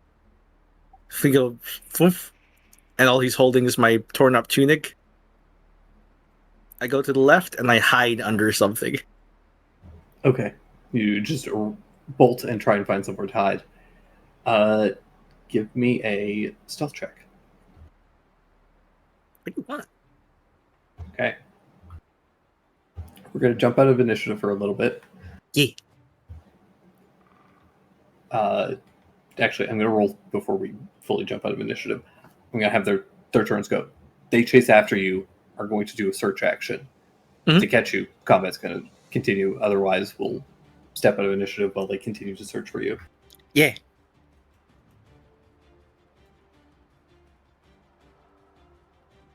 Yeah. They go off, start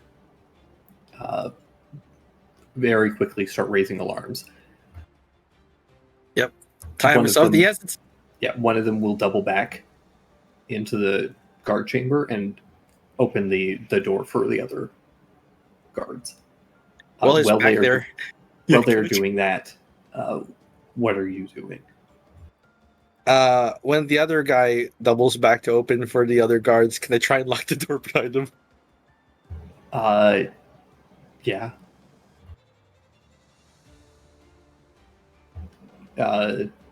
It's this one here. Yeah. You have another. You can use one more of your 8 keys. So roll a d8 if you get an 8. Yeah. Can I use my thieves' tools to figure out which lock is right for the key? Give me a thieves' tools check. On a 25, I'll say you get the key immediately. Otherwise, roll d8. On a 15 plus, I'll give you advantage on the d8. Okay. Okay, yeah. Jesus. You're like, oh, it was this weird shaped key, obviously. Probably this one. Huh, I wouldn't have thought it was this one. Lock. Yeah. Lock the door. Then what? I go back to hiding and I start looking for a room that they might keep my things in. Okay. Are there nice things around here, by the way? Are there things I pick up a vase? It's worth a lot. Yeah, there's like plenty of decorative items, just like the tables with nice vases. There's a handful of like decorative suits of armor, paintings and things. Like, this place is opulent. There's plenty of stuff. A lot of it is far too big for you to steal. Yeah. Is there a painting of like... What's the painting? What's a painting I can hide behind? There's probably not a painting you can hide behind. Like, if I pick it up by the frame and carry it outside and then let curl down behind it, it would hide me. Well, it would would obscure people from seeing you physically, but they would see a painting Yeah, they would see a painting. Yeah. and they'd be like, "Why is that painting out in the courtyard?" You don't understand. Confusion is a big key here. Yeah, you can find a painting. There's like a painting of Uther. And we're like, grimace at it, see if I can get it off the wall, and they start kind of walking around with it. Okay, and you do not understand how big this painting is compared Okay, to how you. big? How big is this painting? It's quite big. Like these are large decorative portraits, so it's probably like 5. Oh shit! Feet? Yeah, no, that's way big. Never mind. I thought they were kind of like, my size, 3 feet. That's like a big portrait, right? The Mona Lisa isn't as big as I thought it would be. It was like 12 inches. Yeah, it's 2 quite feet. small. Surprise! I always imagined it like 3 feet by 3 feet for some reason. It's not. Yeah, no, I don't think I can carry something that's that big. Yeah, I'm just gonna go outside and kind of stay hidden, hugging corners, hugging edges, getting behind furniture, looking for a place where they might keep things, prisoners, or their dungeons, people from their dungeons are. Dungeoneers? Dungeoners. If English is correct.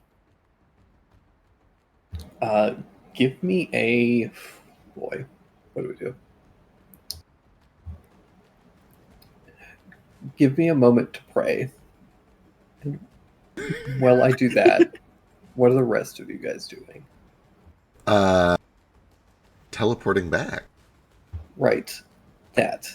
Hell yeah. It's another thing that I have to be. Yeah. Um, Take your time. We can Okay. bam. No, it's good. I'm trying to think of like what is the like obviously it's investigation, but it's like what is the search for my things role? Like Feels like a For skill me? challenge to me. It feels like a mix of stealth, investigation, and maybe thieves' tools. thank you. I'm so glad I have you here. Yeah. Yeah, we'll do a skill challenge. Skill challenge. Sounds like I cast locate object. Sounds like get good. I don't have any Okay. magic. You're going to have to you're gonna have to do a stealth check and a investigation check and Consider my investigations failed. Can I somehow do a survival I believe in you. or a perception?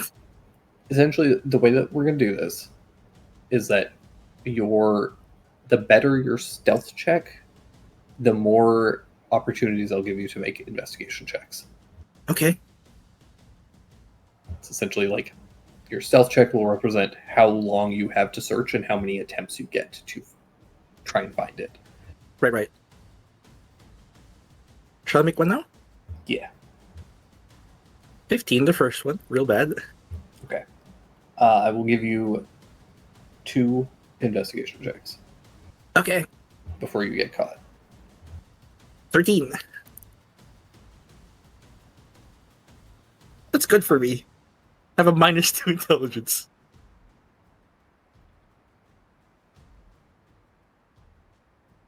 That's also actually my passive.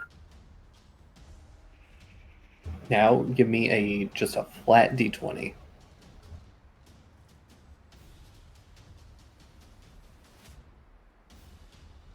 $17. Okay. You get spotted at this point, Mhm. but it is not by any of the guards. It seems to be a handmaid.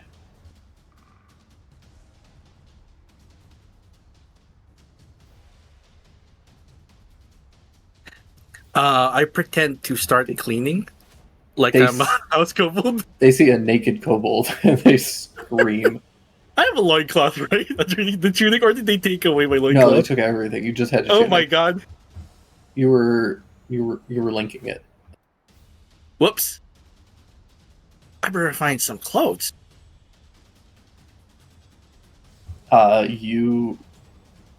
So she screams. We're going to give you...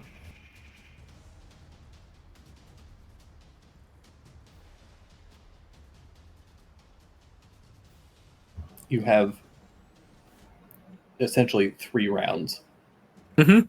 before guards show up.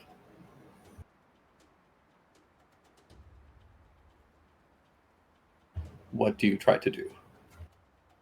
I leave the area where she made the noise as best as I can and just kind of Okay. hightail it to another location. And then I try and stealth again. Okay, she does not follow you.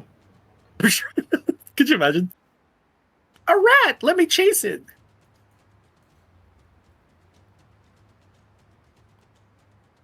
Most people get up on chairs and start hitting with a broom.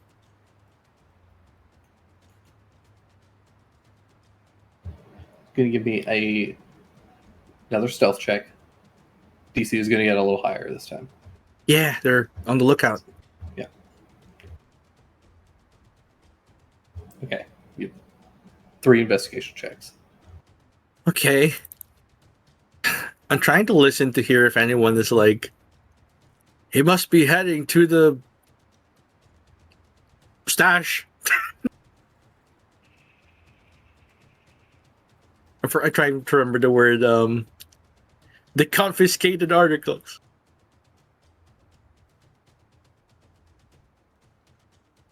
$11, $12, and $14. Maid said he's naked. Must be an idiot. Rumbling to himself, I didn't think they took my underwear too.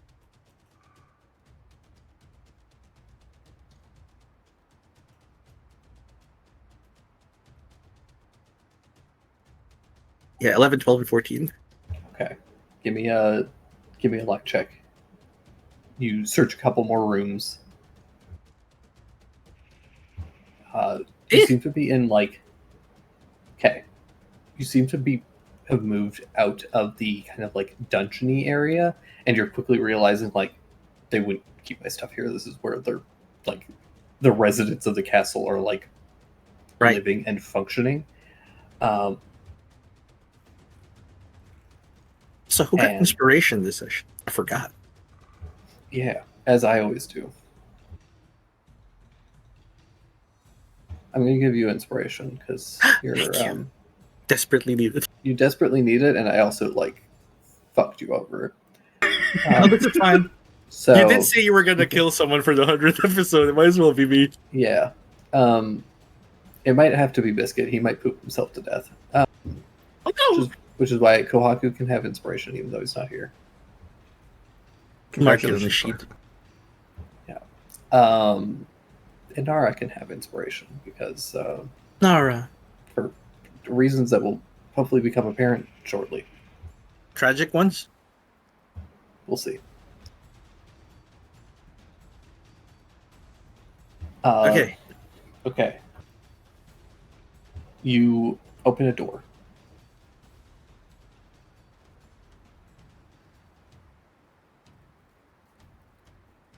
You got a 2, Mm-hmm.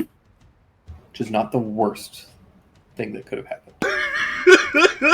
So it's not the guard training room, but the guard break room. Well, there are far worse things in this castle than the guards. Oh boy. You find Uther shitting. You in open the- full Tywin Lannister, this motherfucker. I don't have a crossbow on me.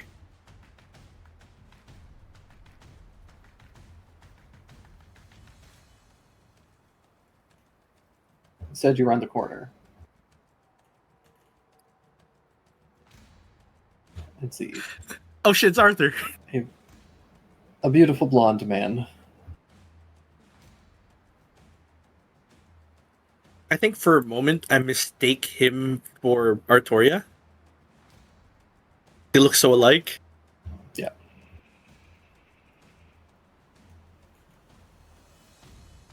And this doesn't look like where they'd keep my stuff, right? with a DC 30 No, passive. no, definitely not. You see him get up. Whoop, wrong room, he says. Gently shuts the door behind him as he disengages Okay, and runs for his life. okay. You close the door, bolt. Arthur is going to chase after you. Oh no, he's gonna Kool-Aid man after me. Bursts through the door, comes chasing after you with superhuman speed. Holy shit! Is it 60 feet? Yes. Oh my god, he's my speed! Oh God. This is my Nice. worst nightmare! Raises a sword. And with his haste action is going to swing it down on you. Oh my God, he hasted himself.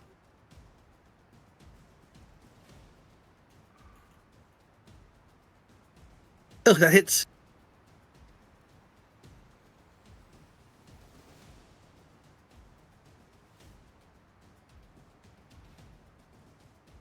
This is bad, this is bad, this is bad.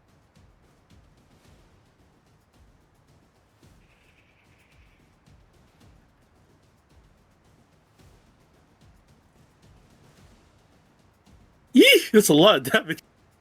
Yeah, the sword flares with divine energy. He strikes you. Did you smite me, you narc?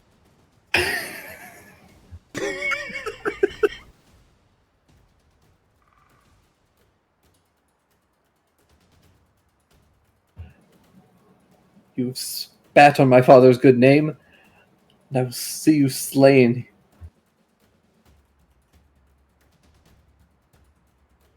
What Your would you like to do? sister's prettier than you, I say.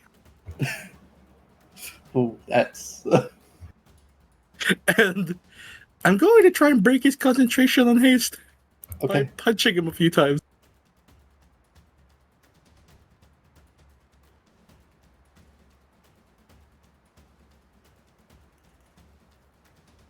Oh, I also use my reaction when he hits me that first time.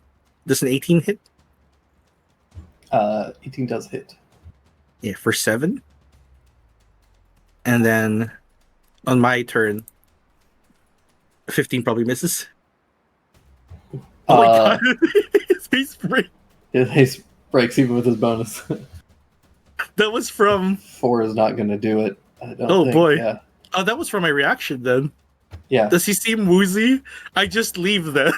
It's like a peace out, dude. He hits me with his sword, and I smack him across the jaw. Kind of ring his bell a little. I tell him his sister's prettier than him. He gets stunned a little, and I run. I think as you do that, his glorious man bun kind of like comes undone, and there's a slow-mo moment of his jaw crack, like swaying in the wind as you fully crack him across the jaw. The hair comes undone, and you see him slowly, his face shifting into that of Pretoria's. What? I'm so confused. Why did this happen? Oh, wait. Trey, I just realized the reaction comes from slumber, right? So I don't think I could have done it. Oh, yeah. Yeah. Well, Oh, then that's your- just. would have been your That's my first attack. So And yeah, I do attack once, and if I see him stunned, I just run. yeah, you Yeah. bolt. Then he transforms into Artoria. I'm so confused. I don't know they're Rebus. I don't know anything of what Merlin said. I'm just like, what? You okay? You have a choice here.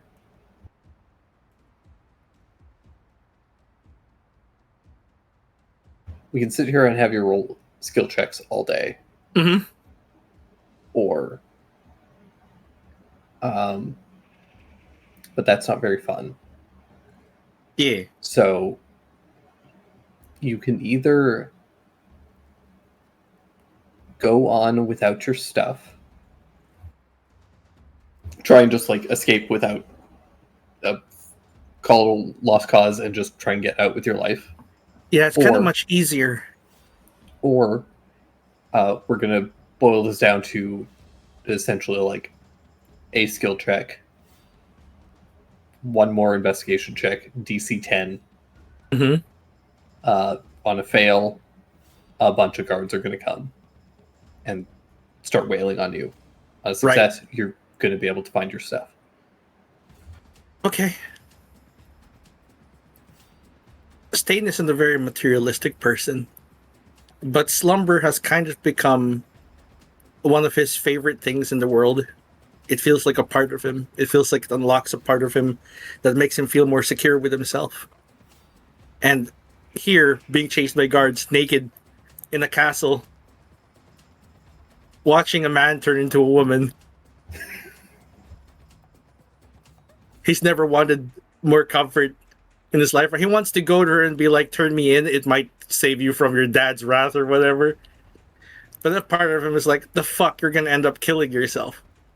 I think he's going to make that one last gamble. Okay.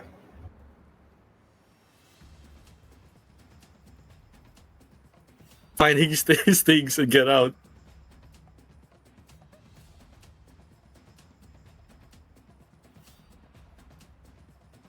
Give me an investigation check. DC 10. Oh boy. Oh boy. That's insight.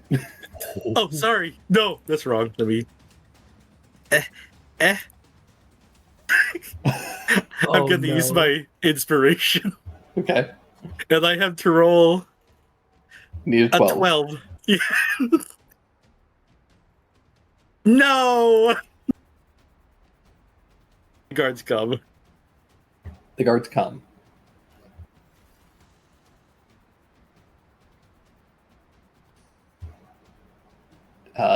Do you resist? You find yourself, as you're running down searching for your things, find yourself in a hallway. Guards approaching from either side of you. There's a hallway. There's nowhere to go. Nowhere I'm to go. just gonna. Yeah. Let's see. Are they gonna enter through a door? No, they have you pincered and are approaching on either sides of this hallway. Is there a chandelier on top? No chandeliers in this hallway. There are a couple of sconces. You could wall run theoretically. Yeah. I was thinking of just kind of wall running over their heads a little, just higher, getting Okay. behind them and looking for Artoria Okay. if she's still around. They're all going to make some swings. Yeah. You ran away from Artoria. Don't know where they went. Yeah.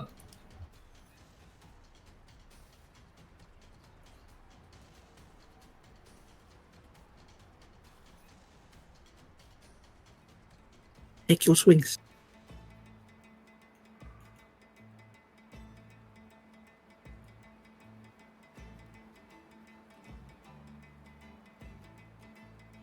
Uh, 23 and 23 hits.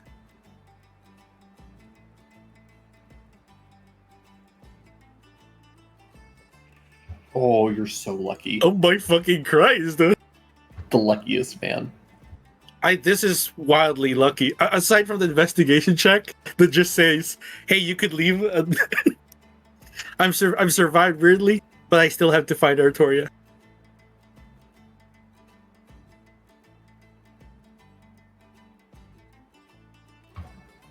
Yeah, you start to try and run from these guards, and they all take a bunch of swings at you.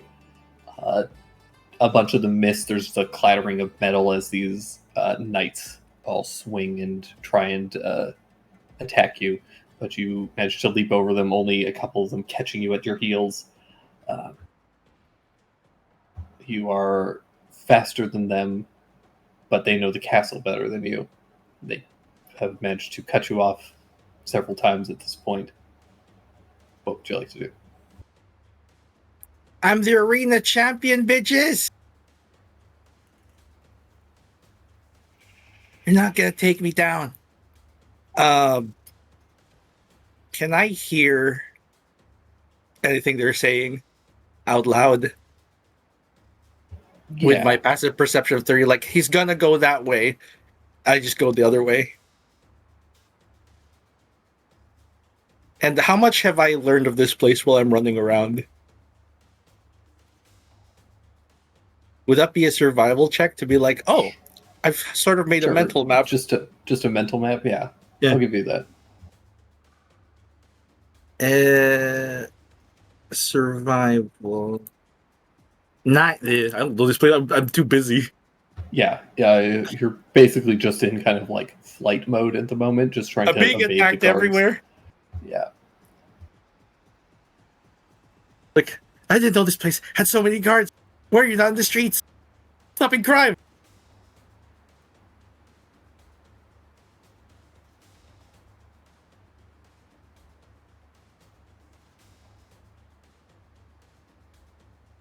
I think I go by a hall. It feels like I ran past dozens of times already. Look Yeah. for a pretty door that'd be like, oh, this is a woman's room.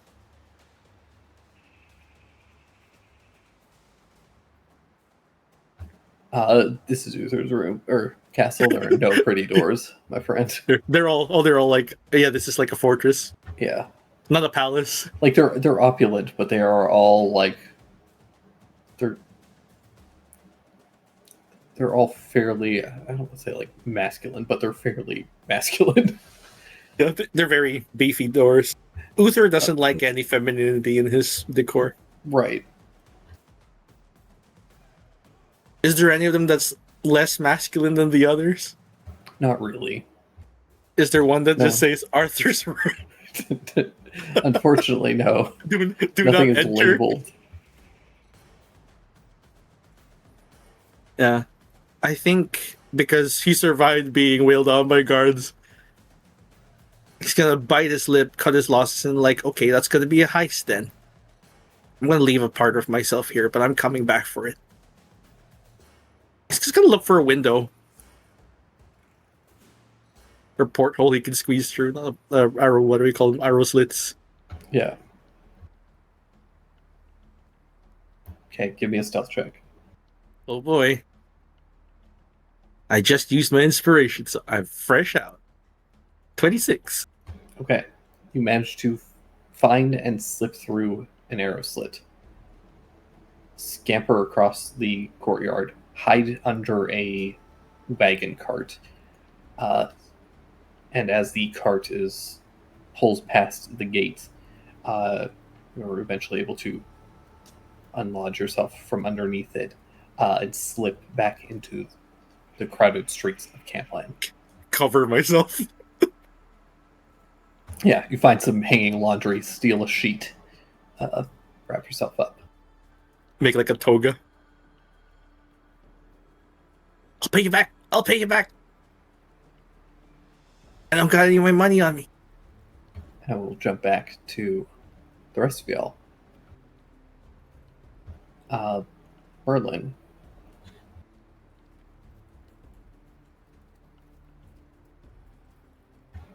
And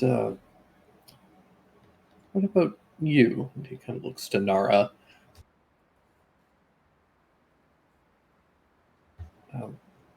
What do you want? Why are you in Camelot at the moment?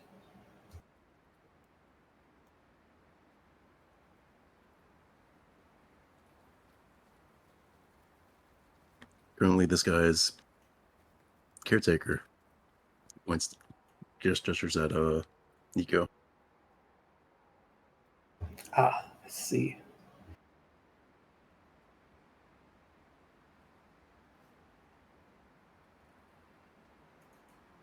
Is that all you're doing here? Just taking them for a walk? No, just trying to help him be independent. Because living near Camelot isn't the safest right now, so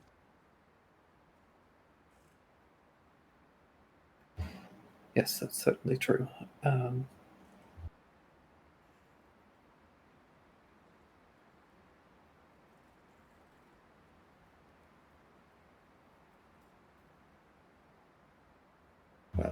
Well, I would recommend that while you are here within Camelot, do try to keep yourself covered and a low profile.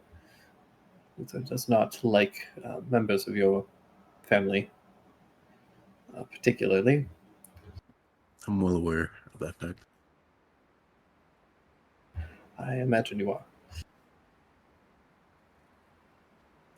But if you are all ready, we can. I can have us be off in just a few moments, unless you have any other questions. I think that's probably good for now. The sooner that we can get out there and speak to the lake, the sooner I can know how many resources I'll have left over, and the sooner I can spend those resources trying again to get in touch with Stein. All right.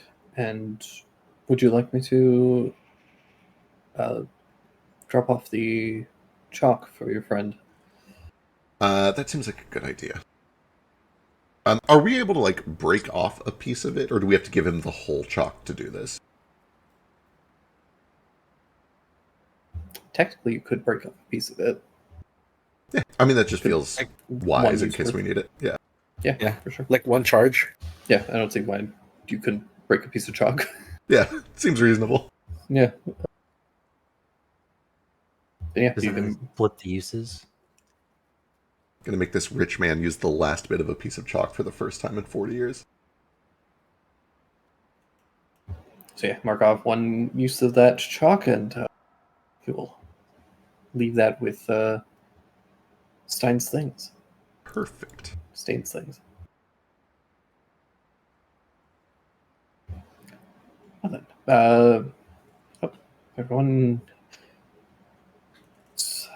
let's head up, shall we? Right this way. And he will lead you up some spiraling staircases all the way to the top of the tower, where there are a handful of crystal balls and different magical runes that have been carved up on this like stone plinth at the very top of the tower. All right, everybody gather around, and you'll begin incanting a spell. Jupiter's. See the runes on the plinth begin to light up. And after a few moments, you all feel that like a rushing, kind of sucking sensation of a teleport as you are suddenly find yourselves reappearing out in the busy streets of Camlan. Jupiter's watching enraptured the whole time. I think that is the biggest Yeah, spell he's I watched also somebody do. cast. Pretty sure that So is the cool. most powerful work of magic that he's ever seen. At least Almost firsthand. one of, yeah.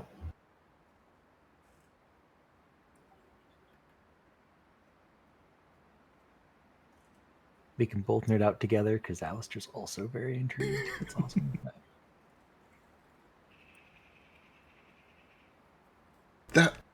He was like nested 5 parameters deep in there. I don't know how he keeps track of it. I don't either. I would get so lost. Man, Do you think he just very has efficient like use of a the chalk. yeah?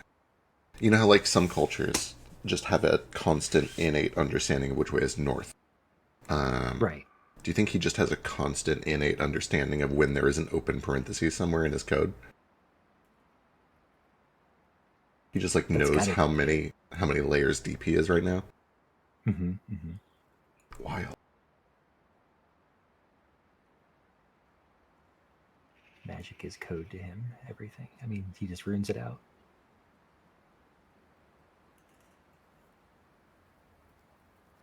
All right. Well, I must be off. But best of luck and congratulations on your tournament win. Oh yeah, we're not getting paid for that, are we? We're never getting No, paid for that. We're not going to get to go to the library either. After the robbery, probably not.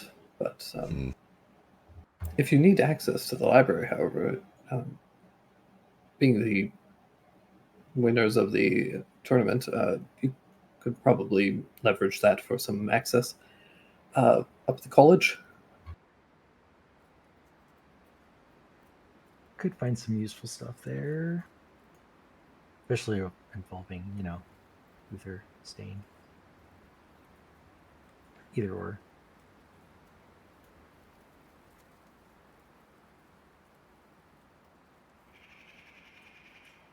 Yeah, thanks. We'll make use of that. It sounds good. Of course. And he will begin to walk off towards the castle. I think we make our way over towards the lake. Alrighty. Yeah. It's a fairly short journey. Like it takes hour and a half or so. But you're essentially just following a road, and you guys head. It's kind of at this moment that as you guys are walking down this path, that you realize that your flamingos are probably dead. Wait. No. Oh, no. Wait, they were just stabled somewhere, right? No, well, you had taken them up to the. You'd ridden them up the mountain, and then left them up top while you guys went into the cave, and Stain trapped you in there. Oh. Well, Maybe thank they- God I didn't give mine a name, or I'd be very sad right now. I killed the flamingos. It's okay, I didn't have a flamingo. I was the flamingo. Yep, sure. I never talked to them. That's how you get attached. It's dangerous. Who knows? They might be still alive. You just know that they're up on the top of a mountain somewhere. Yeah, they're birds. They'll figure it out. Yeah, they can fly. That's true. Maybe they're like pigeons and they'll come home. Homing flamingos. Homing We love flamingos. giant birds from a tropical climate on top of a snowy mountain. We're like, yeah, they'll fly down. They'll be fine. We'll figure out where to go home to. They'll go back to the tropical climate. I guess, do flamingos migrate? We're about to I learn. honestly have no idea. Yeah, let's find out. Zach, pull that up. No. But sometimes. But sometimes. Yeah, it's like a no, but in emergencies, maybe. Okay, so yeah, if they're in the mountain, it's an emergency. They'll figure out how to go home. They got it. I believe in them. They will migrate when people take them out of their home, and they will migrate back to it. Basically, right. Or if their home becomes uninhabitable. Uninhabitable, yeah. They'll Because of land humans. before time it. Right. But yeah, you guys walk for about an hour and a half. It's all like not paved, but it's a cobblestone road for the most part, all the way down. Easy journey. You pass by a couple of other people who are walking or taking carts up and down the road, and eventually come to the edge of a ring of trees. The lake itself is kind of surrounded by just kind of a wall, kind of forest. You guys begin to slip through the trees and the brush and begin to head towards the lake. So you head through the kind of moss-covered trees and feel a cracking of branches underneath your feet, the scurrying of bugs, the chirping of birds. Place is very lively. There's the nature here seems content, thriving even. Eventually, fairly quickly after entering the tree line, maybe 10-15 minutes of walking, you break through to a little like kind of sand and gravel beach that surrounds the edge of this lake. And you see a crystal clear kind of blue-green water that is perfectly still, shimmering, stretches on for miles ahead of you. Ooh.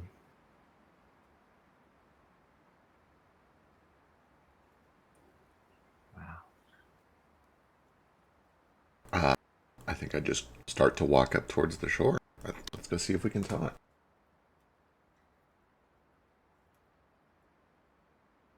Sure. Sounds good.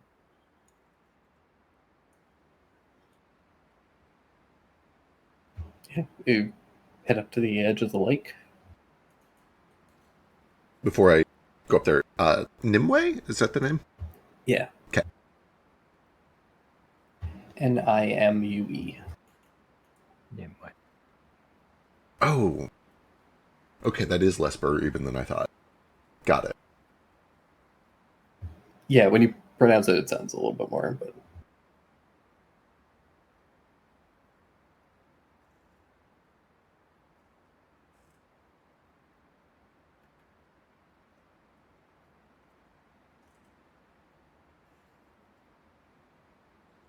I think for a while I kind of just stand at the edge of the lake and look out over it. But assuming that nothing happens, I assume she doesn't just show up for everyone who walks up to the shore. I will call out over the water. Nimue? Lady of the Lake? Can we speak to you?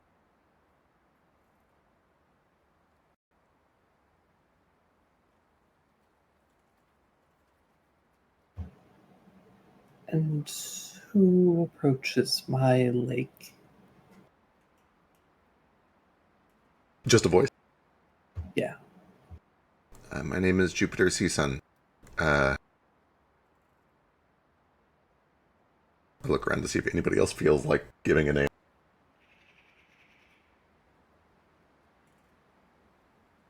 I'm Alistair. Sorry. I was getting ibuprofen from my bag. That thing that I have. I'm Nara. We came here to seek an end to Uther's reign. Oh.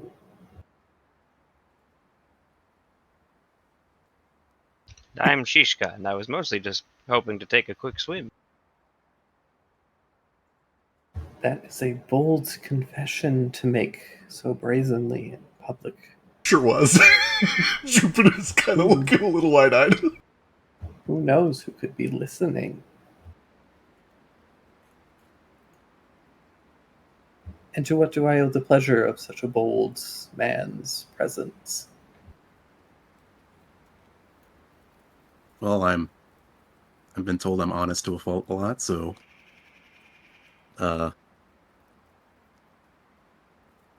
we've heard word of there might be an item that could be found within your realm that could help.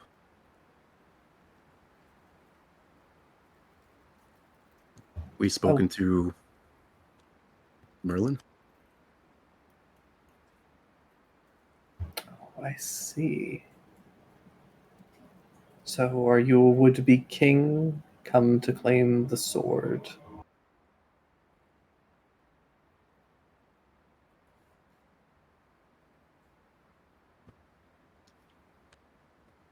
There's not a king among us.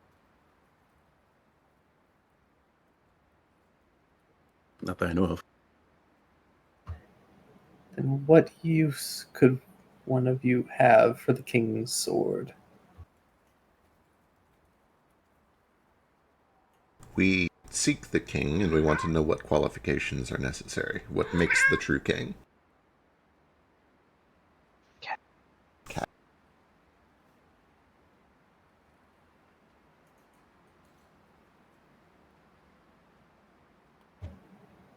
So you wish to commune with the silent sword? Yes. If possible, yeah. Is it shy too? Shy too? Oh, I have a sword that I can talk to, and it's shy. It only likes talking in front of me. Don't tell her about me. I don't want her to perceive me. Never mind. He doesn't want me to talk about him anymore. It's a little weird, so I'll stop. He can't be perceived, apparently.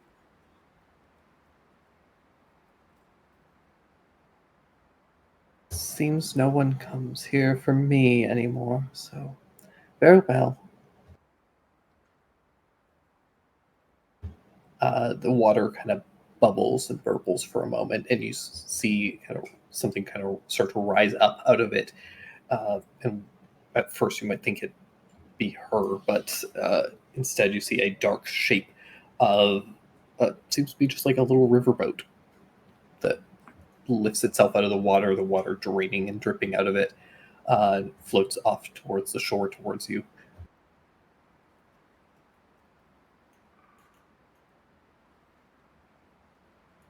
Give me just a second. I know I do water breathing every day. I'm going to see if I have water walk prepared as well. Because I don't like this. Give me 1 second.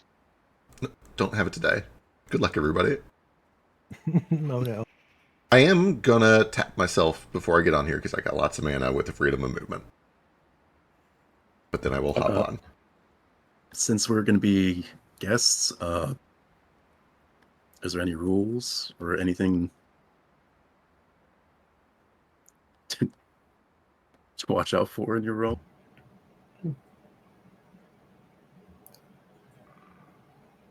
Just don't litter in my pond and keep your hands and feet in the boats.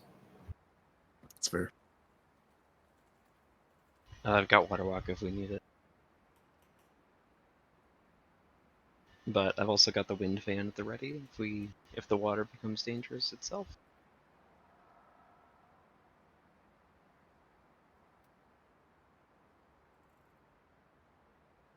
Alrighty.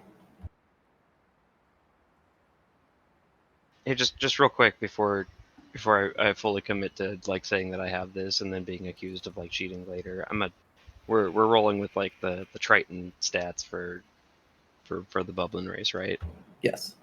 Okay, so I do have Fog, Cloud, Gust of Wind, and Water Walk as racial spells now. I believe so. Okay, cool. I'm going to assume so. I'm not checking. It's It sounds cool. before there were like 3 different variations of the Triton species on 5e tools, but now there's just the one, and it says that. And it says that I can cast Water Walk from 5th level on, so I'm just going to assume that that's true. No, that's not true then. Because you're What? using it wrong. Why would I? You need 2014.5e.e tools. Fucking goddamn it! Shit. I mean, I know the yes, starting the at big- starting at 5th level, you can cast water walk. Okay. I feel like that was like the big difference between the different variations that there used to be was like just the spells I got at different levels. Yeah, you get Fog Cloud, Gust of Wind, and Water Walk, but you can only cast one of those. You cast one of those 3 spells with your feature. Yeah. And then you can also cast those spells with any spell slots that you have of an appropriate level. Yeah. So, so you get 1 free casting of it, which you are very welcome to cast if you wish. It lasts an hour. Yeah, I think I will. Since it lasts an hour, I will do that just like ahead of time, just to be safe. Sounds good. I don't need it, but all these Yeah. mammals in the party. With their those big lungs. hermit feet, you can walk on water anytime you want. I don't need to walk. Plop, I plop, can plop. swim, baby. I am goddamn water. He's like a Vaporeon. Bruce Lee said, "Be like water," and she said, "Whatever, bitch. I'm way ahead of you."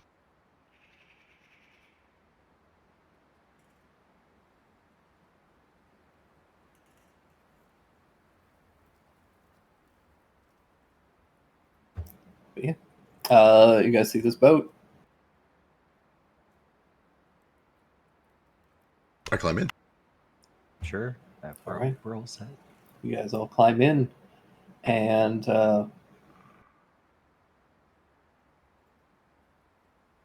starts to drift away from shore, heading up towards just deep into the center of the lake.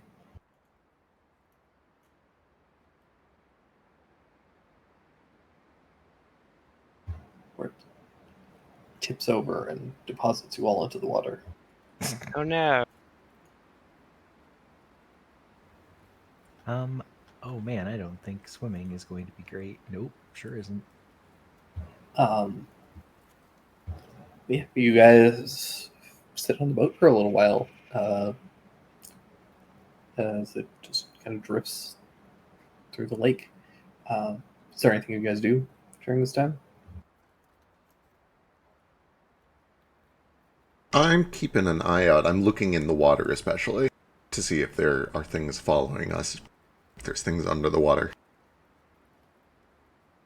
Sure. Yeah. Give me a perception. What's your passive? Passive is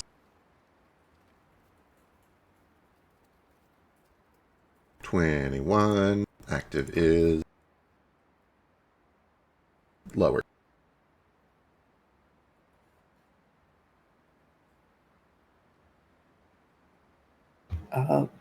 The water's fairly clear. You can't quite see the bottom; it's a little too deep for that. But you can see periodically. You see little schools of fish and things, just kind of flitting around. They don't.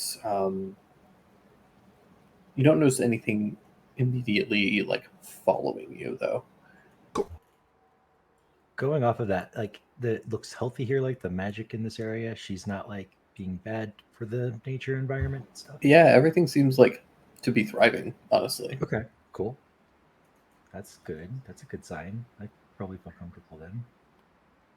Since we're being open, we were told that you were once something more powerful, that you voluntarily chose a human form. oh, I think you misunderstand, and I think someone has loose lips.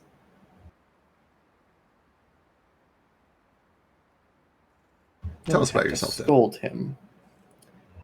Rather learn from the source. I wouldn't want to bore you with my history. The important thing at the moment is that I, as I'm sure you know, am bound to this lake until the one true king frees the sword and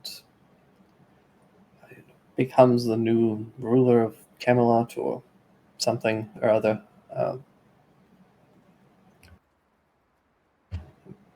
Frankly, not very interested. Poor Uther just didn't like being given what he asked for.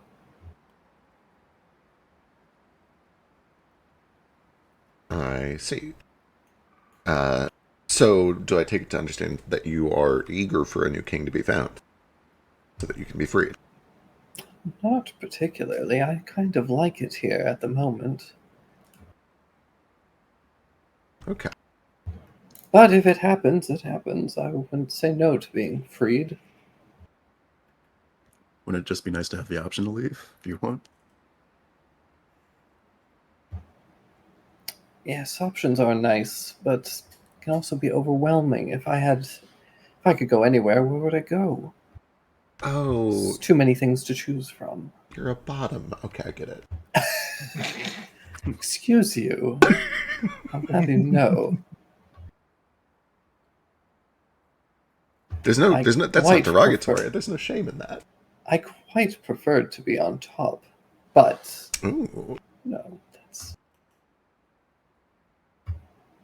But you know, things get tiring out of the bedroom. Fair. At this point, there's like a splash of a wave, and the boat kind of rocks, and you see this like almost a kind of human figure, just from the waist up, made of water that is kind of like resting its shoulders on the edge of the boat, which causes it to lean slightly a little into the water, towards the water at least. Face is kind of ambiguous, just kind of a rough, like sphere of water forming the head.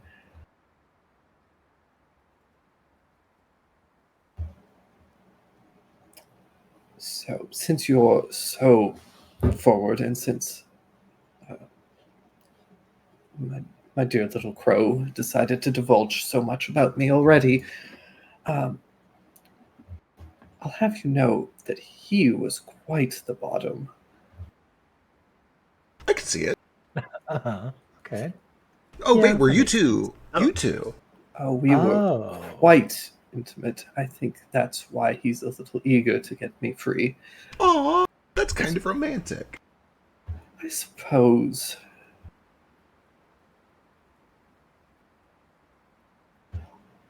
I enjoy watching him chase. That is part of the fun, isn't it? It is. It's part of the reason that I'm not super eager to be free of this place. But if it happens, it happens. I want to tease him a little longer. I get it. Okay.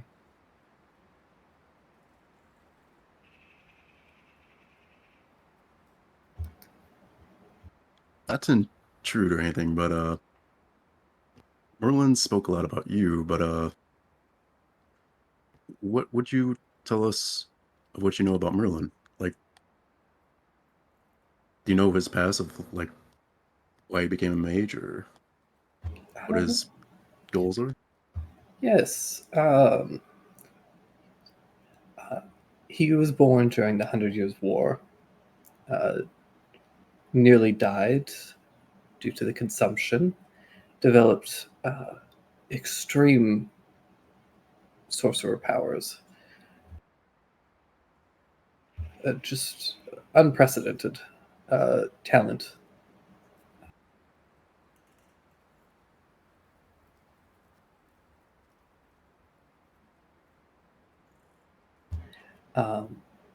Shortly after the 100 Years' War, got very naughty, and when the remnants from the 100 Years' War were being taken, sealed away, all the different swords and weapons, all the hats, well, they were being secreted away, no longer being needed, far too powerful to be left in the hands of mere mortals, or at least in the hands of any one mortal. He decided to keep one for himself. Really? Yes. That's where he's been. That's how he's kept his very long life. Huh. And with a long life comes a lot of time to gain experience. He's a very talented practitioner of magic, far more skilled than most. Not just because of natural talent, but because he's taken the time to study. He's very clever, but he's also made friends with powerful people. Me, for instance.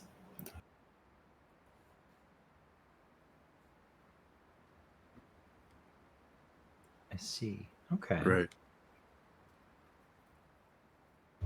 But then he went and made his deal with Uther, and I think that deal has since soured over the years. You know how married couples get.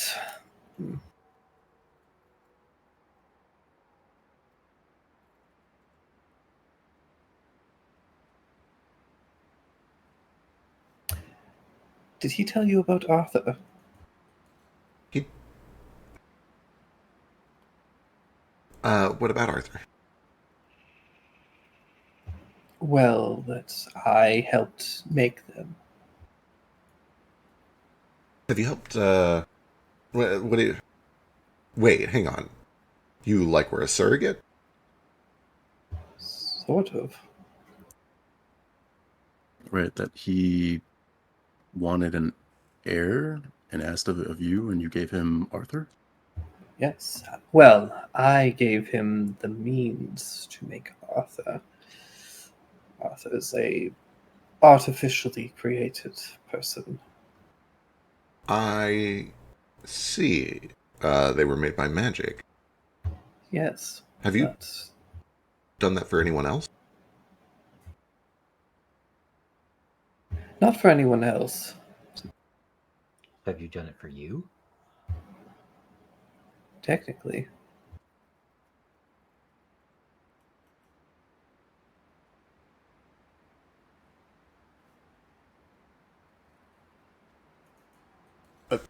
I'm intrigued. I'm curious. Who'd you make for yourself? I said, Arthur. I get it. That was for both of you then. Yes, he didn't know that at the time, and I don't think he knew all of the details of what people thought was a perfect being at the time that this magic was conceived.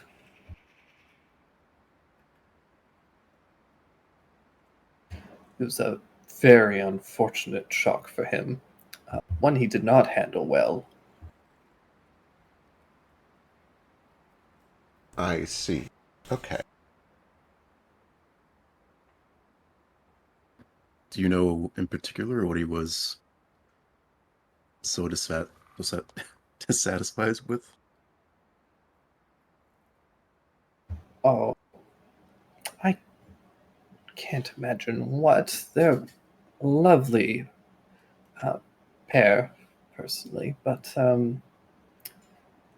I think that he was expecting a strong son, a pinnacle of masculinity, and also probably someone that was a little bit more of draconic lineage.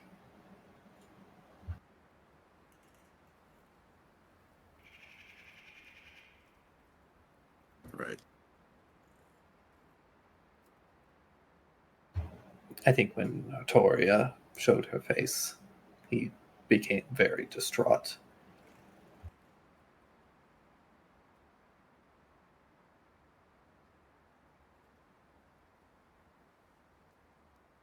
The unforgivable crime of even being half female. Classic. Extremely.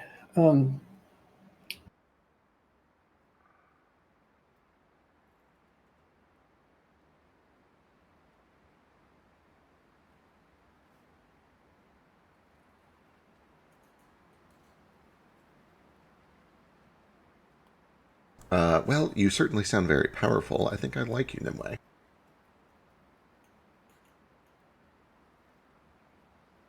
I like people who recognize that.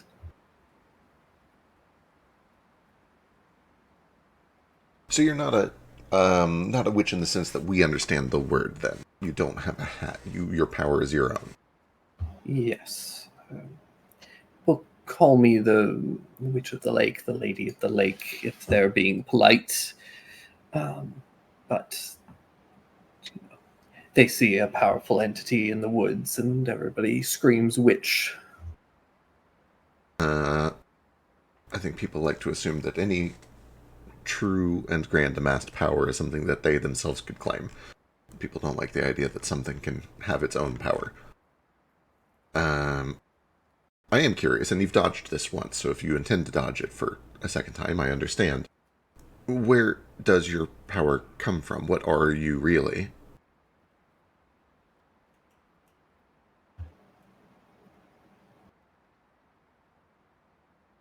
She, this like kind of watery avatar, lets go of the ship and sinks back into the water. Um, and you see a immense dark silhouette that almost like a giant, like 100-foot long serpent coils and twists under the water for just a brief moment before disappearing. The boat kind of rocking with the waves before the kind of watery visage returns and props itself up on the ship again. Long shot, does it match the silhouette of any stories that I know about great sea creatures? Potentially. Give me a history check. Or arcana. Or religion. Perfect. Perfect. I'll take it. I can't remember. I think I have lore fishing as well. No, maybe I don't know. Anyway, Arcana is very good. If you have lore fishing, you can apply it. Here's the Arcana, and I'll check and see if I have lore fishing in a second. If it's not great, oh, that's not great. That's not great. It's pretty bad. Um,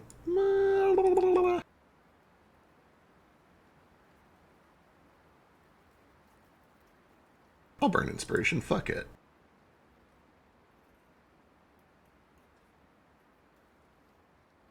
Fuck. It's old messy. Fuck. And Um,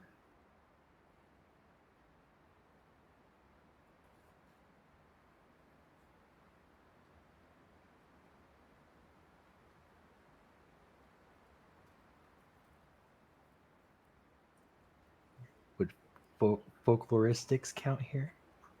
Ever heard a story of this? Potentially. It'll be a little bit harder, but I will let you make a roll for it.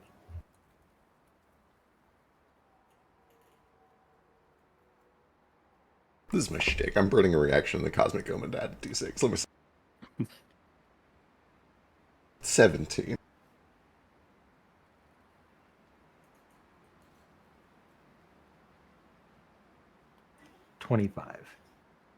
On a 17, the only thing that even comes like close to your mind is the serpent that attacked you. Oh, fair. But nothing quite like this.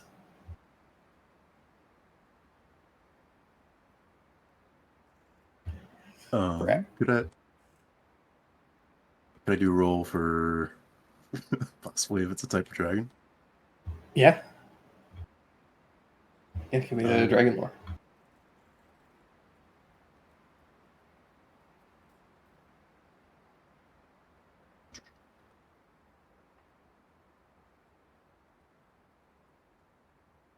Damn, would that just be history? Yeah, the history with a +5. Okay. So it's +4.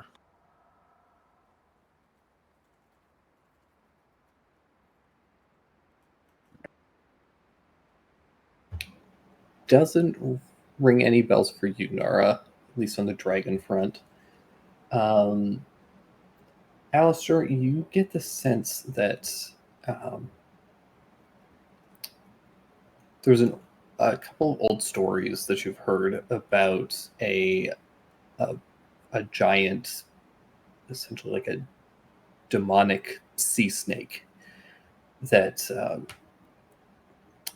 they used to kind of make its lair in. There are a couple of different stories about where it kind of like existed, and people put together that his like it would make a lair somewhere for say about 100 years or so, and then it would move on to somewhere else. Potentially, there were other theories that it would be kind of like make a lair for 100 years, have some offspring, and then those would go out and make their own lair somewhere.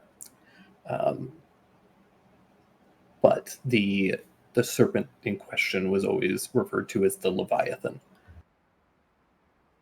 Ooh. a great demonic sea creature that kind of prowled the seas and destroyed boats and claimed sailors' lives, and was known to. There were sailors and things that would kind of pray to it, especially in and around Merveille at the time, who would give offerings and prayer for safe passage to kind of appease it. And there was strong belief that it was intelligent. It would kind of bargain with sailors and that sort of thing.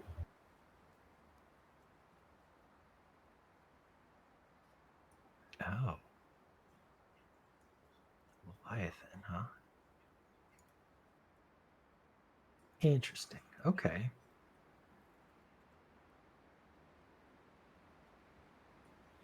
Wondered where that went. Interesting.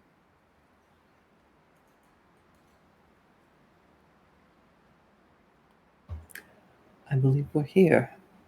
And see, the boat comes to a stop on a small, maybe 15-foot diameter outcropping of rock covered in moss and different little bits of lichen, and plunged into the center of it. You see a beautiful gilded sword buried halfway deep into the stone itself.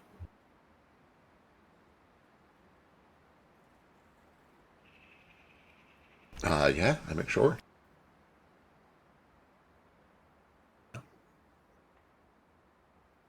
Okay, so able to step onto the rock. It's a little slick. You have to kind of like scramble up, get your footing. Once everybody's ashore, I go walk up to it. I kind of give it a good look over, see if it has any writing or anything on it. It's got a ton of like old runes carved into the blade. Look like magic. Yes. I'm able to make sense of. I assume it's just like the enchantment that keeps it in the stone, but am I able to make sense of it? Give me an Arcana check.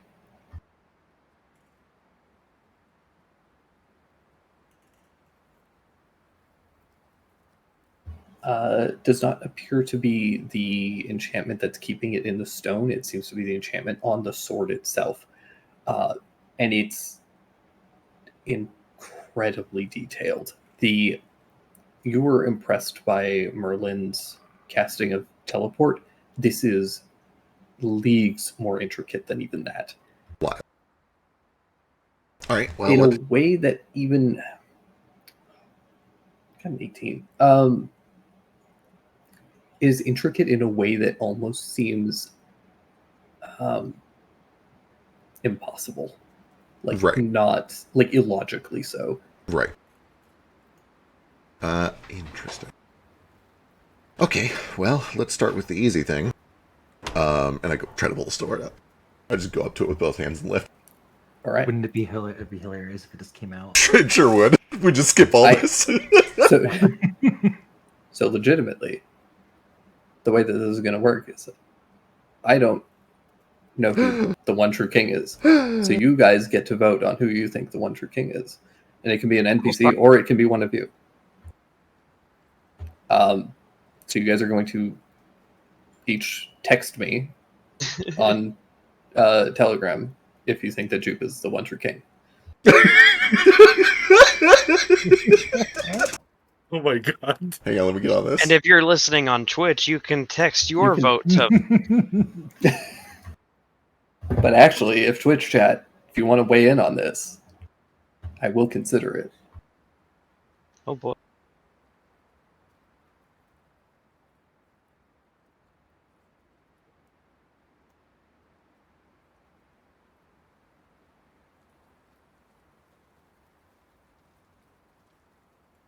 It would be the funniest thing in the world if I just walked up and pulled this sword out.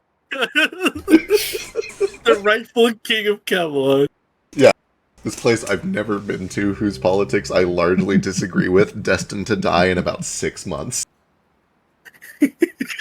Yeah, sure. That's why you're the true king. It'll be a short reign. Yeah, true. We just talked about how if you live too long with it, the power goes to your head. This is like the opposite, right? It's an overcorrection. Here's a king who has minutes to live. Yeah, Jupe, you go place your hand on the sword, go to wrench it up.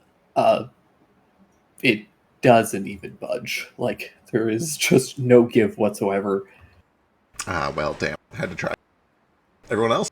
One by one? You never know. You never know. I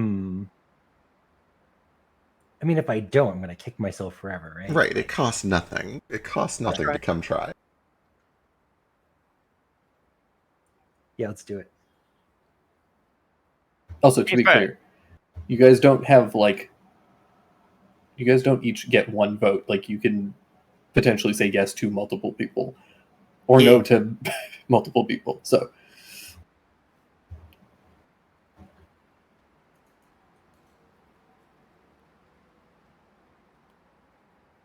All right, Alistair, you go to grab the sword. Everybody cast your votes.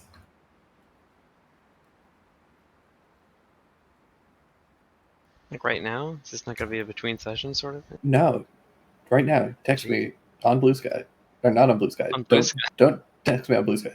Text me on the other blue app, Telegram. That one.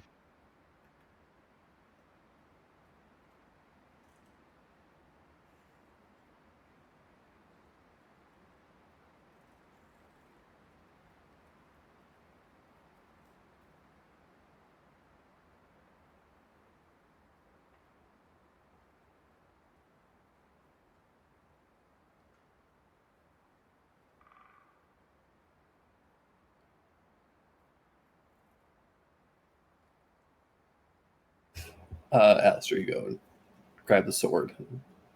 Go and, like Jupe, you know that you know deep in your heart that you are not the Wonder King. There is not even an ounce of give as you attempt to pull this free. Dang, I thought I had it. It was a good try. Thank you, thank you.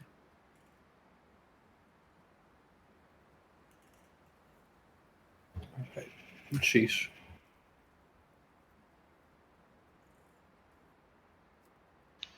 I'll spit on my hands and slap them together and give it my best. Nara, who's older? You or Soda?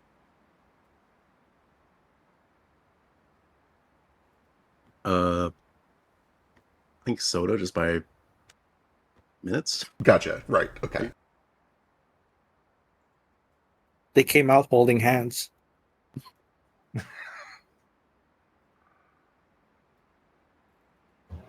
Sheesh. You go and it's just an awkward angle to kind of grab at it, and you just have to really start kind of wedging it, and you really put your back into it, but there's no give. Okay, hang on. Give me another try. I'm going to tie a length of rope around the handle and hilt of the sword, knotting it over the crossguard, and then I'm going to cast Rope Trick. I'm not actually going to do that. Okay. So, Kohaku steps up, touches the sword, tries to pull on it. There's no give. Yeah, you get a different throne, buddy. Hey, He could have united the world.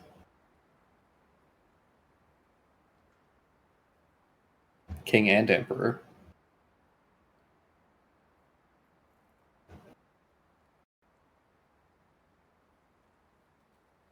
God, Emperor, King, Kohaku.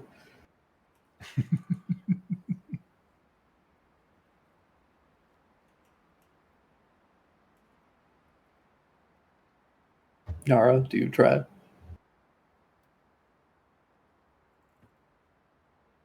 Nara is like hesitant, but like he walks up to it.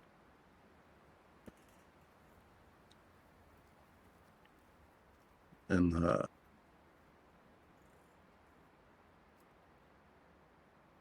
don't know who you want to pull you out of the stone, what your definition of a rightful king is, but we need this sword in order to remove the current king. Because we need a better one.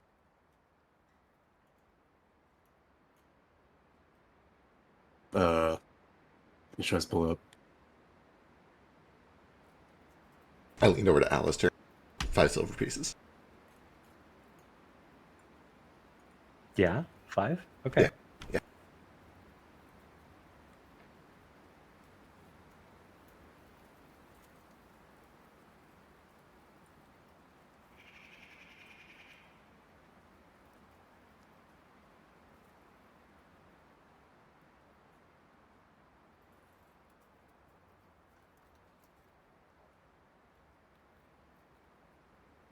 Nara, as you grab onto the sword, we're going to jump to Stain. No. Stain, you're in the streets of Camelot. Or Camland. Oh, what would you like to do?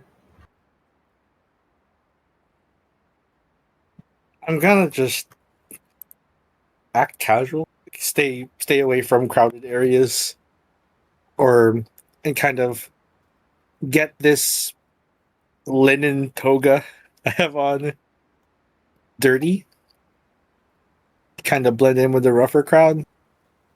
Okay. Wear it kind of like a hood over my head. Probably struggle with it a little because it's so big I have to fold it several times. For And sure. I try to find Red Williams Pie Shop. Okay. Yeah, that's easy enough to do. Give me a stealth check, just to try and blend into the crowd. Try not to be spotted. As fairly quickly alarms start being raised. This is real bad. I'm in the dirty. But dirty linens. Give me a d20. Okay.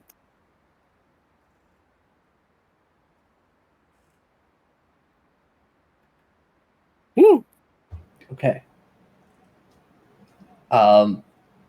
You get caught right away. Fortunately, it is not by the guards. It is instead by a fairly large woman in a muumuu who has a rolling pin and hucks it at the back of your head. Ah, Oh God! Ow. Killing him instantly.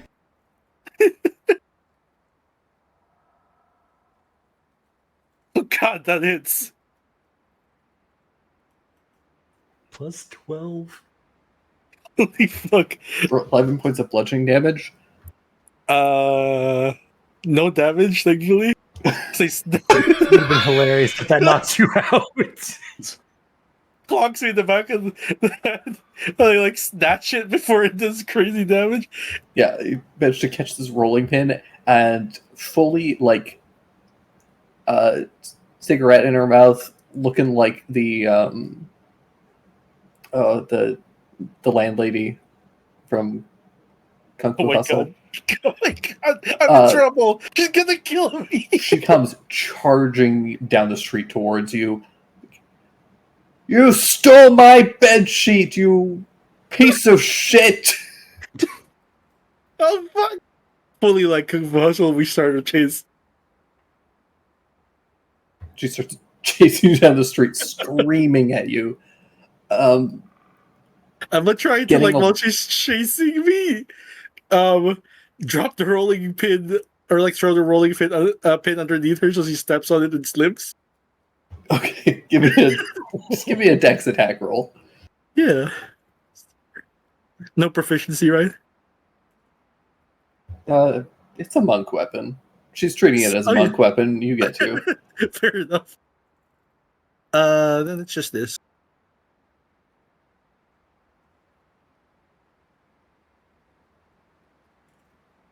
Yeah, she trips, smashes her face and Do I teeth recognize into the street. You have no idea who this Oh, woman God. is. She came out of nowhere. You have no idea. She's so strong. I run. Trip her. You bolt. But she has screamed and raised some alarms in your direction. Sorry. I need to ditch this linen because I don't know. She describes guards that there's a couple wearing linens. You manage to get to Red Williams Pie Shop, close the door behind you, but there is a crowd that has followed you, Oh my god.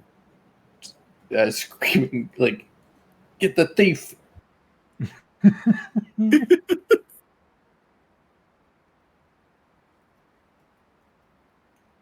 And they followed me to the pie shop. Yeah, you've closed the door, flipped the close sign, and hold the door shut, and you see William sitting there, on the looking at you, shocked. Red. There's a bang as the door on the door that you have to hold shut. Red. Why did you bring them here? I panicked. I wanted to go around.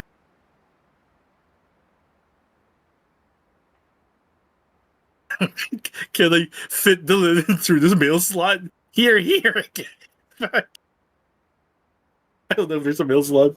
There isn't, but you can crack one of the windows and toss the sheet out, slam it shut. Then you hear a bunch of people. He's naked! Degenerate! Cover the eyes of the children!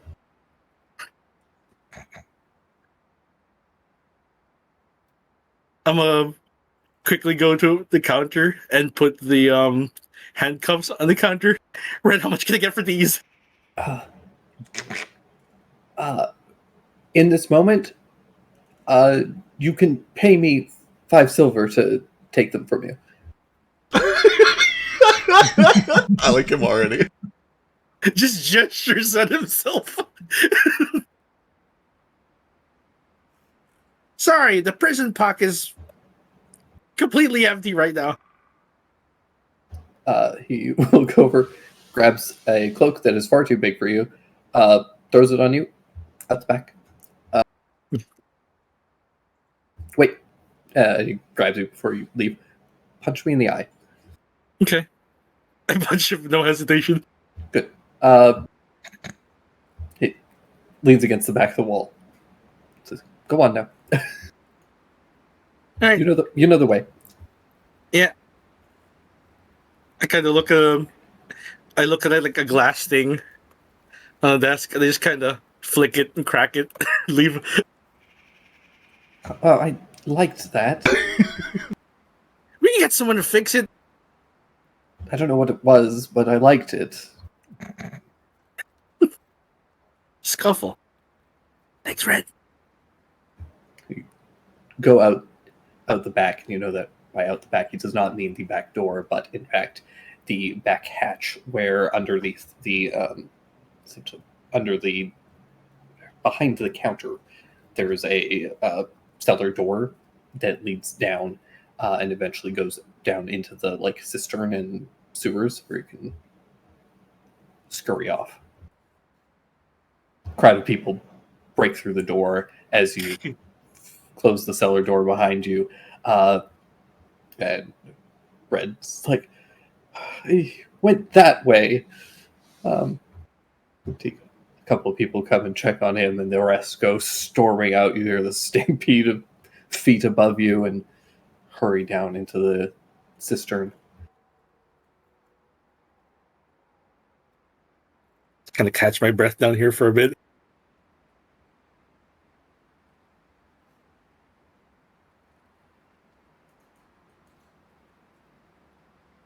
Where does the cistern lead? It's kind of a sewer network. It goes all over the city, and it also will eventually spill out into the river over by the slums, where it all gets flushed downriver. Okay. In theory, under the castle as well. No, because Okay. they're essentially the castle is on one. Here, show you where. We don't even share the sewers with the commoners. Well, this is pretty. So you're in this main. You're essentially underneath this main section of the city. Right. Oh, wait, there's a bridge and a So big old. Yeah. Yeah. So the castle is way over here. So it's got its separate system, and then this is the kind of like higher end society area that it also has its own kind of system. Right. And I'm here? Right? Yeah, you're kind of in around this area, and you know that the exit for all of the water kind of comes out down over here. Sorry, where? Let me zoom out. Oh, okay. It's Yeah. very far. Yeah. It's very far away. There are other exits, though, that let me come out. Yeah, like there are other like sewer entrances that you could escape out of. Okay. Once kind of everything has died down, I just listen for a bit, see if guards come, question him, and catch my breath.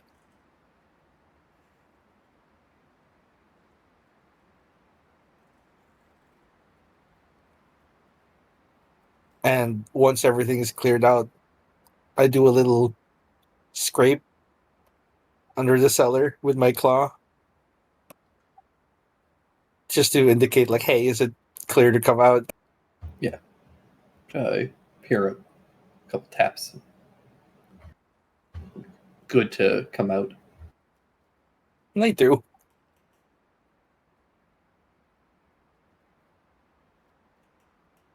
You're a lifesaver, Will. Who is only one of 2 W names in the entire city. Or that's just blatantly not true, first of all. Secondly, you're a liability. What was all of that? So I heard you got caught. I thought you were good as done.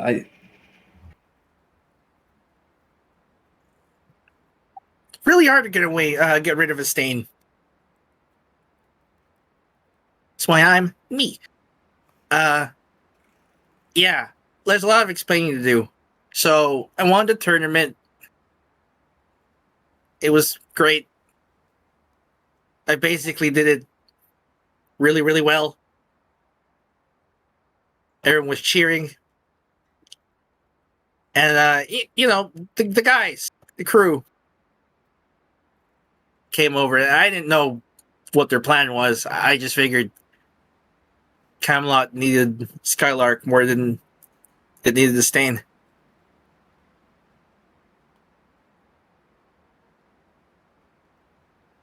So they got me. I didn't fight Uther.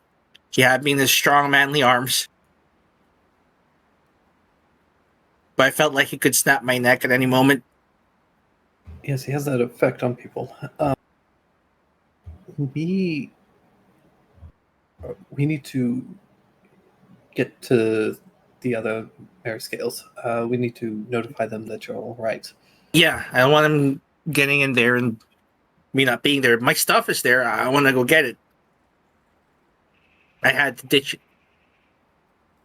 Right. We can find you new stuff or something. What you got? Laying around here. Uh, And these are magic, I swear. He just points at the cuffs. I don't doubt that. Here, let me take a look. Here, help. In the meantime, find some clothes, for goodness sake. I'm gonna look through his, rummage through his bin. Look through some of the stuff. He kind of lets you into the back room where he's got all his goods and things, and you're able to start rooting around for them a little bit. Just go for the roguish dark clothes and stuff that Yeah. very casual browns and linens that regular people wear. He gives you a set of +1 knuckle wraps, which Ah. he will loan you in the meantime. You're a lifesaver. Those I'll hold on to these as collateral, and we'll take the manacles. Appreciate it.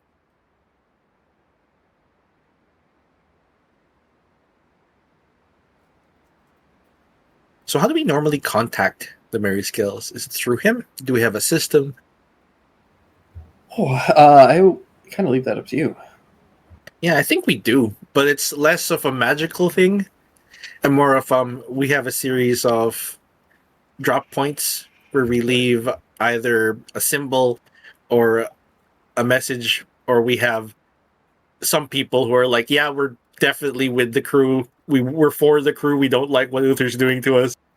And they relay a message for a small fee. Yeah. I have no money.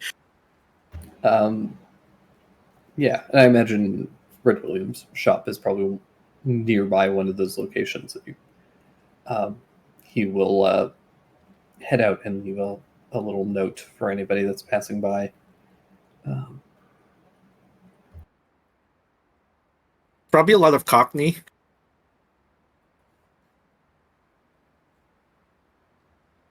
Very, very heavy Cockney. No, where they start a rhyming scheme rather than saying the actual word. The word. I myself can't understand it. Stain probably does. but yeah, you feel this kind of relief as you're kind of in what you feel is a safe space for a moment. Uh, Hey, do we have ice? No, it's a pie shop. I don't have ice. Oh, what's the special? Just cherry, like always. Cherry. You have no money. Yeah, I don't have money. Can I put it on my tab? Can I When put you it pay on? off, when you pay off your other tab, Can I put it in this guy's tab? He owes me big time. that's true. Sure. And then just fill a bucket with water and stick my hand in the one where I Yeah. dislocated my thumb. Just keep it Yeah. in there for a bit, like Still a little "Ha." bruised and swollen. Yeah. Eat some pie. Okay, what's William like? I guess no one can describe him. Yeah. He is an avian folk, a rooster, a big like red crest, very tall and thin, very like long avian legs. Uh,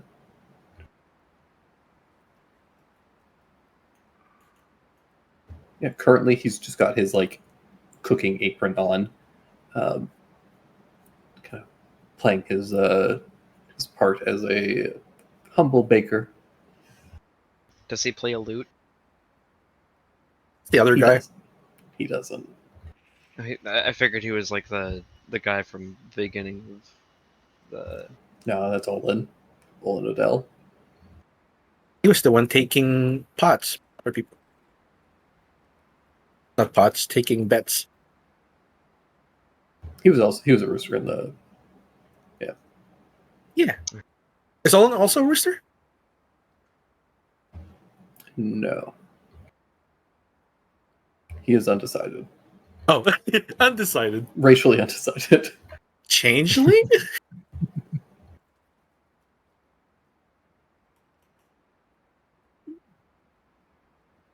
Oh no! What if But Olin is Stein, the bad one? but yeah,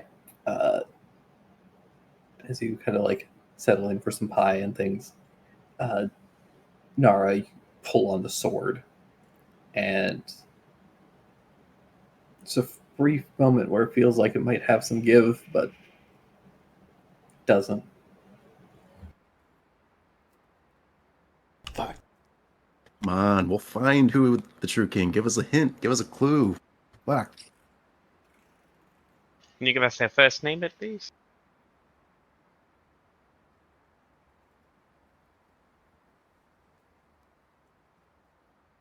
Sword doesn't say anything, as most swords don't. Maybe he's just shy too. Should the rest of us leave the room? Jupiter looks around at the open lake in all directions.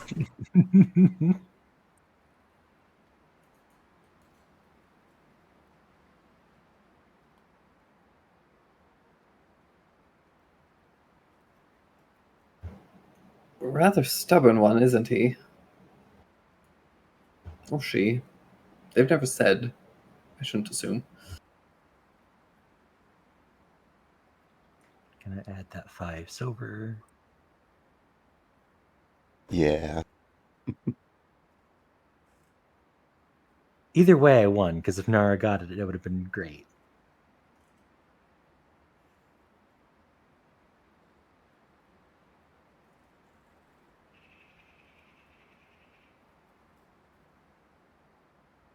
where do we even begin to look? Like, this is the only way to get rid of Uther. The stars, but that'll have to wait for tonight.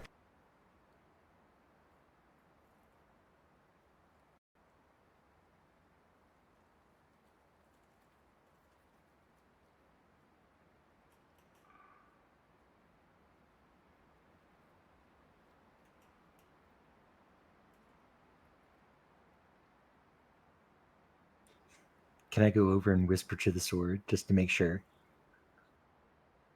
Yeah. Hey, it's just you and me. You don't have to worry about, other people hearing us. I just had a question about what you consider to be the one true king. Do you know who it is, or can you tell me about them? Oh, I thought I already told you. Oh, not you. Sorry. I Oh God, I'm so embarrassed. Just throw me in the lake. No, I won't do that. You'll be fine. It's all right. It's okay. I would assume that too, because you didn't know this other sword was here. Didn't introduce you. It was very rude of me. So you're okay. Don't worry about it. Although if you want to go get dipped in the lake, I think there's like a shallow part right there. I could like set you in because you like being wet for some reason. Yeah, that'd be great. Okay. I'm not gonna fully submerge. I'm gonna like try to leave the hilt out. Okay. Yeah, you dip the sword in. Uh,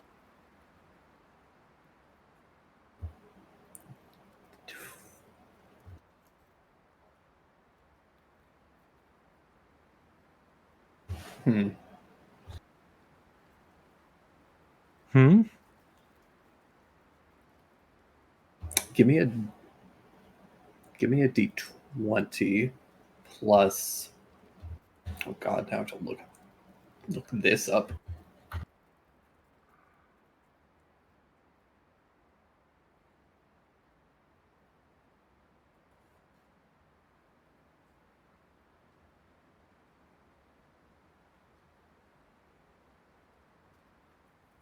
What is this? I didn't expect this to do anything. Let's just go with a d20 plus 8. Okay.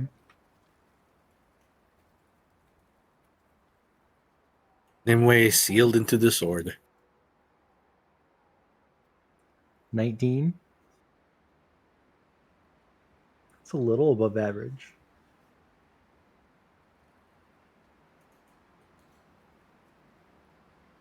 Do I get an extra 1 if I dip it all the way in? Because I'll drown it. It's fine. No, that would give you a -1 actually. Oh, okay. The as you leave the sword there and go to talk to Excalibur, you hear a soft, muffled shout from Clarent as the lake sucks it in, and you see the shadow of a massive jaw devour Clarent. Oh, no. Oh no, Clarent. I warned you about littering in my lake. I was gonna come pick it back up. He just wanted to swim for a little bit. And Mouth spits Clarent, and he goes flying Oh no! into the Oh, distance. There he full goes. full Team Rocket. A Oh, little twinkle in the sky. poor Clarent. Some poor peasant's gonna get impaled.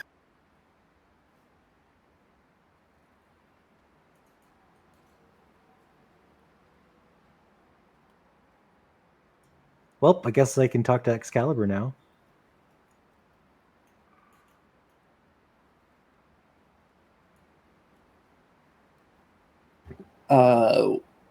What do you say to Excalibur? We're alone now. Caresses. Jupiter parses all of this in the background with a weird look on his face. There's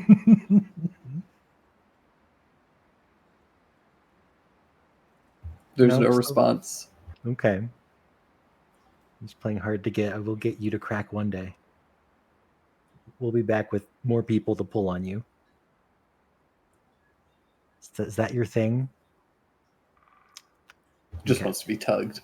This wants to be tugged by strangers.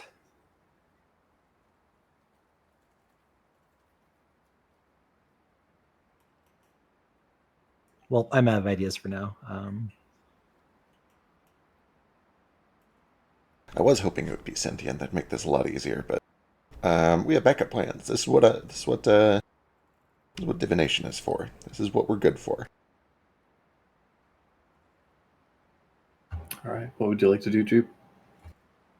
Nothing currently, because we need to get back to shore. We need to get to town and find our friend who tried to murder us. But if I have resources left at the end of the day, I'll deal that.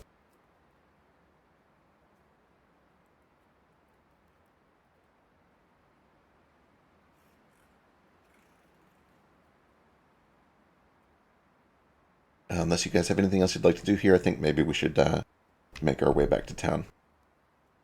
You want to You think find him after he betrayed us? Personally, I think he could just fuck off and die for all I care. I'm not convinced that was I really taught him him. everything he knows about cooking, and then he betrays me and tries to kill us all. By God, could you imagine someone to... Oh. Yeah, pretty sure it's not him or something's been done to him. Really not sure.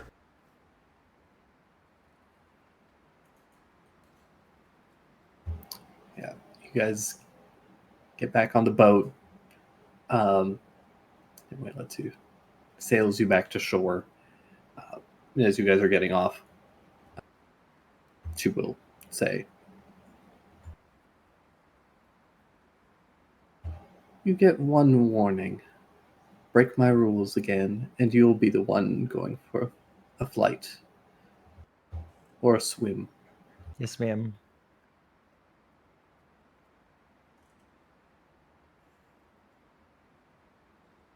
Poor Claire. And Alistair will scamper off the boat. Guys start to walk back towards Camland. As you're going through a tangle of forest that surrounds the lake, eventually up in the tangled mass of trees, you do see the glint of Clarence, now stuck, embedded into one of the trees. Oh no. Can I just climb up and get him with my climb speed? Yeah, you climb up. You start to tug on him. Give me a strength check. I might have to have someone else come tug on him. You're the true king. I believe in you. Okay, thanks.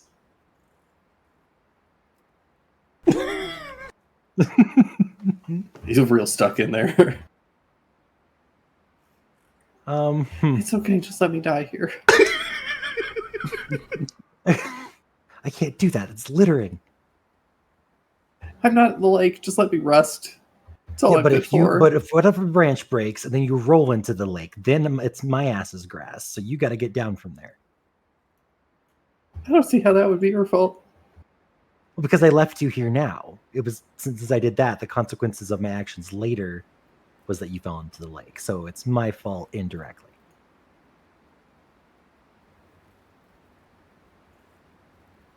I'll go climb down. Nara, can you help me? Can you get him down from the tree, please? Yeah, I grab him. Thank you.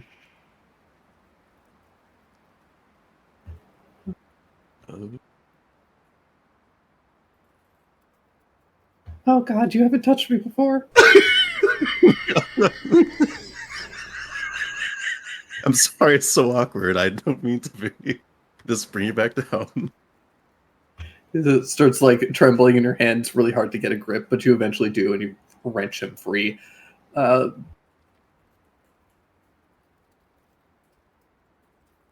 thank you so much. I'm sorry. I'm such a burden. You're not. That's why we came and got you. You're not a burden.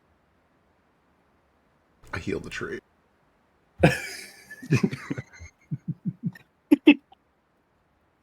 The dryad inside thanks you. Tree speaks to you, Jupe. It's just like, oh, thank God. Thank God you came by. That guy was driving me nuts. Yeah, what's up with him? Do you know? No idea, but he lodged himself inside of me, and then I suddenly could talk. And I Wow. had an understanding of everything he was saying, and it was awful. Some people, huh? Just chill out, man. Go with the flow. You really hate Your it when somebody sword, burdens you your- with the the burden of consciousness. For real. We're probably gonna bounce now. You need anything before we go? Do you want me to like Maybe some water. I can get you water, yeah. Do you want me to like I don't know how long the Sapiens thing is gonna last here. Are you cool with it? Do you want me to like you want anything? You want me to put you out in misery? Like chops the tree down. What? Just like make sure that whenever I'm like old and grown, make sure somebody makes something cool out of me. I can give me a second. I want my body to be something memorable.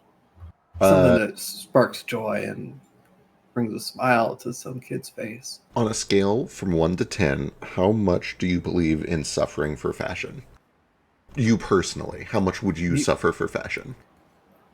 For fashion? No, man. Or for like to be beautiful, how much would you suffer to be beautiful? I think I suffer every year to be beautiful.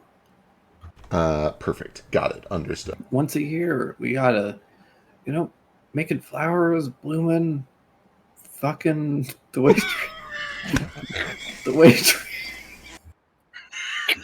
Yeah, dude, you got it real rough. I get it. It's a lot. But once a year, You- fucking. Imagine needing bees to do it for you. We Yeah. found ways to use bees. Walking around with their little stingers, tiny little feet tickling you. Well, you surely don't care about the stingers. I might. Do you? Do you know me? Hi, my name is Jupiter. Get out of here.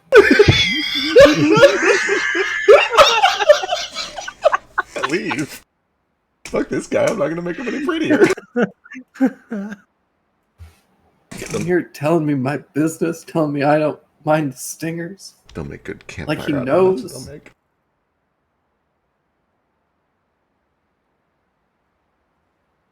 Oof. Some guys. Some people, man. Just look at get out of here. I gotta stop awakening trees. This has never ended well. It's only ended in pain and misery.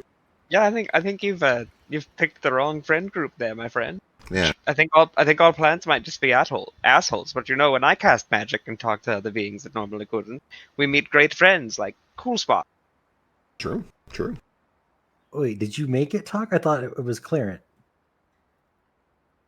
I think Clarent did it. Also, does that mean that we can just hack into other things with Clarent and they Yeah. gain sapient? That's what I was wondering. Like, can we just That's a go, scary thought. like, try to hit a sword with the sword? And Are we still on the island? Wait, we're No. Is no, that we Lake just got Sapient? on the other side. We gotta turn around. We gotta go back. Fuck. She's gonna be so mad. Oh, no, wait. Test. I draw my Oh, sword. yeah, we should. Yeah. We don't know if we can turn it off, though. Are you sure? I'll be a good father. Okay. We'll clang our swords together. That's hot. You smack your swords together.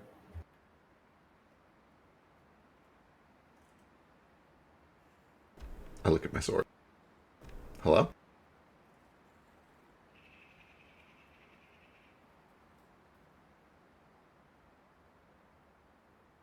Okay. I put it back in my sheath. Look at this fucking Palooka thinking his sword can talk just because he hit it with another sword. Is that the tree? Yeah. Luca. You guys wanna- Fucking You guys idiot. wanna- Get out of here. You guys want to make? You guys actually want to make camp here? Leaf. You want to make camp here? You want to make camp and a fire right here? Oh, we could do that. I can go look for use some a good fire. firewood, actually. Yeah, okay. Oh, I think I found some. It is going to be wet wood, though. It's going to be Yeah. rough. It's gonna be wet wood, and you're gonna choke on my smoke like you deserve. I shape water. I desiccate this motherfucker.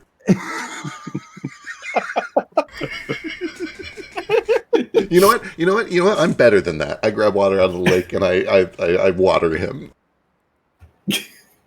I cast Wither and Bloom. Yeah. I hope you have a great day. Bye. Bye. You You too. know- You know, this really, even if we don't camp here for the night, I think this really is just a beautiful place, and I think we should really take in the scenery for a moment. Look at that tree over there. Look at, if only there were two loving people who might look like carve their initials or something into it, just out of to make a fond memory. Anybody? I don't know if I want my name on this creature. Getting like it's like I don't know. We're giving him a tattoo of our names, which is weird too. Anybody need to take a piss though? Like before we get the road again?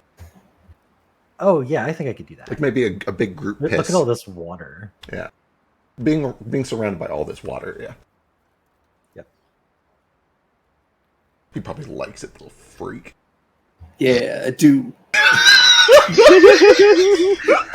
Drop your pants, I dare you. Bet you won't. Water me, bitch. You'll like it.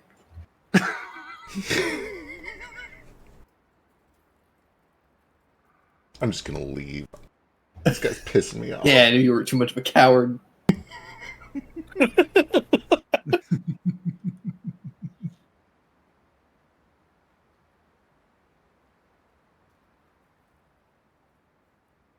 Best way to end a fight is just start getting naked.